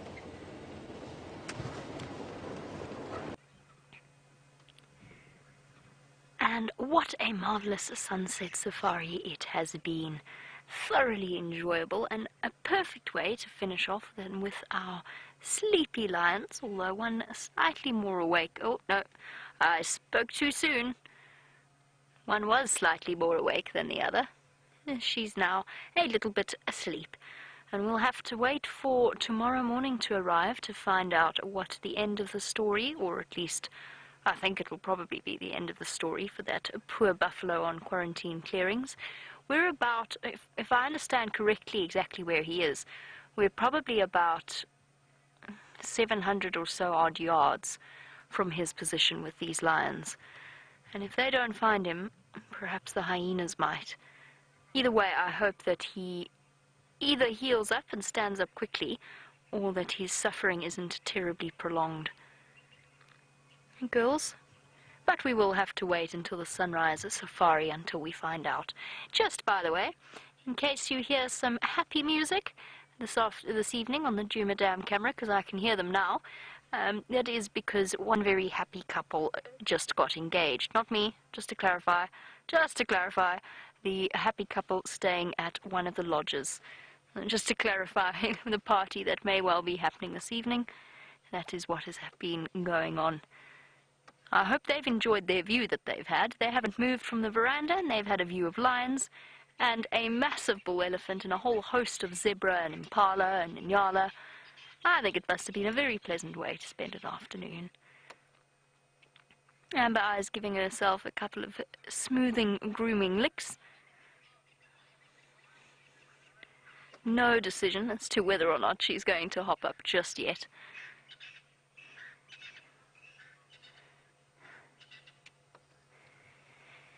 And I did say that this is what lions do best, which is sleeping. And Hein, you wanted to know how many hours lions sleep in the day. It can be up to 20, even 22 hours a day if they feed, let's say they've got a big meal like a buffalo carcass. That being said, it's probably more along the lines of around maybe 12 to 14. As night falls, these lionesses will get up and start moving. They might catnap still throughout the night, believe it or not, but for the most part, lions are primarily nocturnal movers. And they walk enormous distances. I mean, I'm jokingly saying that they are champion sleepers, but that Birmingham boy walked from Cheetah Plains at some point last night, covered enormous distance in probably just the space of a few hours. So it's not that I'm calling them lazy. I know that when they want to, they can be incredibly active. He probably walked about 20 kilometers last night, which is more than most of us walk, on your average day. Our lionesses are going to snooze away for another few minutes, I imagine, before deciding to move up and head out hunting. Already their rapid digestive process is making them desirous of their next meal, and we'll have to wait until the sunrise safari tomorrow morning to find out if they are successful. In the meantime, we have reached the end of our sunset safari, and unfortunately it has flown by this afternoon. It's time to do our goodbyes and thank yous. So a big thank you to Dave on camera, who's done a marvelous job as he always does. Nice to be out, Dave. Yeah. As well as to Lou and Rebecca and Jerry in Final Control, and most importantly, a big thank you to all of you watching across the globe, and thank you to those of you who sent through screenshots. I know lots and lots of you did. We'll catch up with you tomorrow morning. Have a marvelous day wherever you are, and we'll see you then.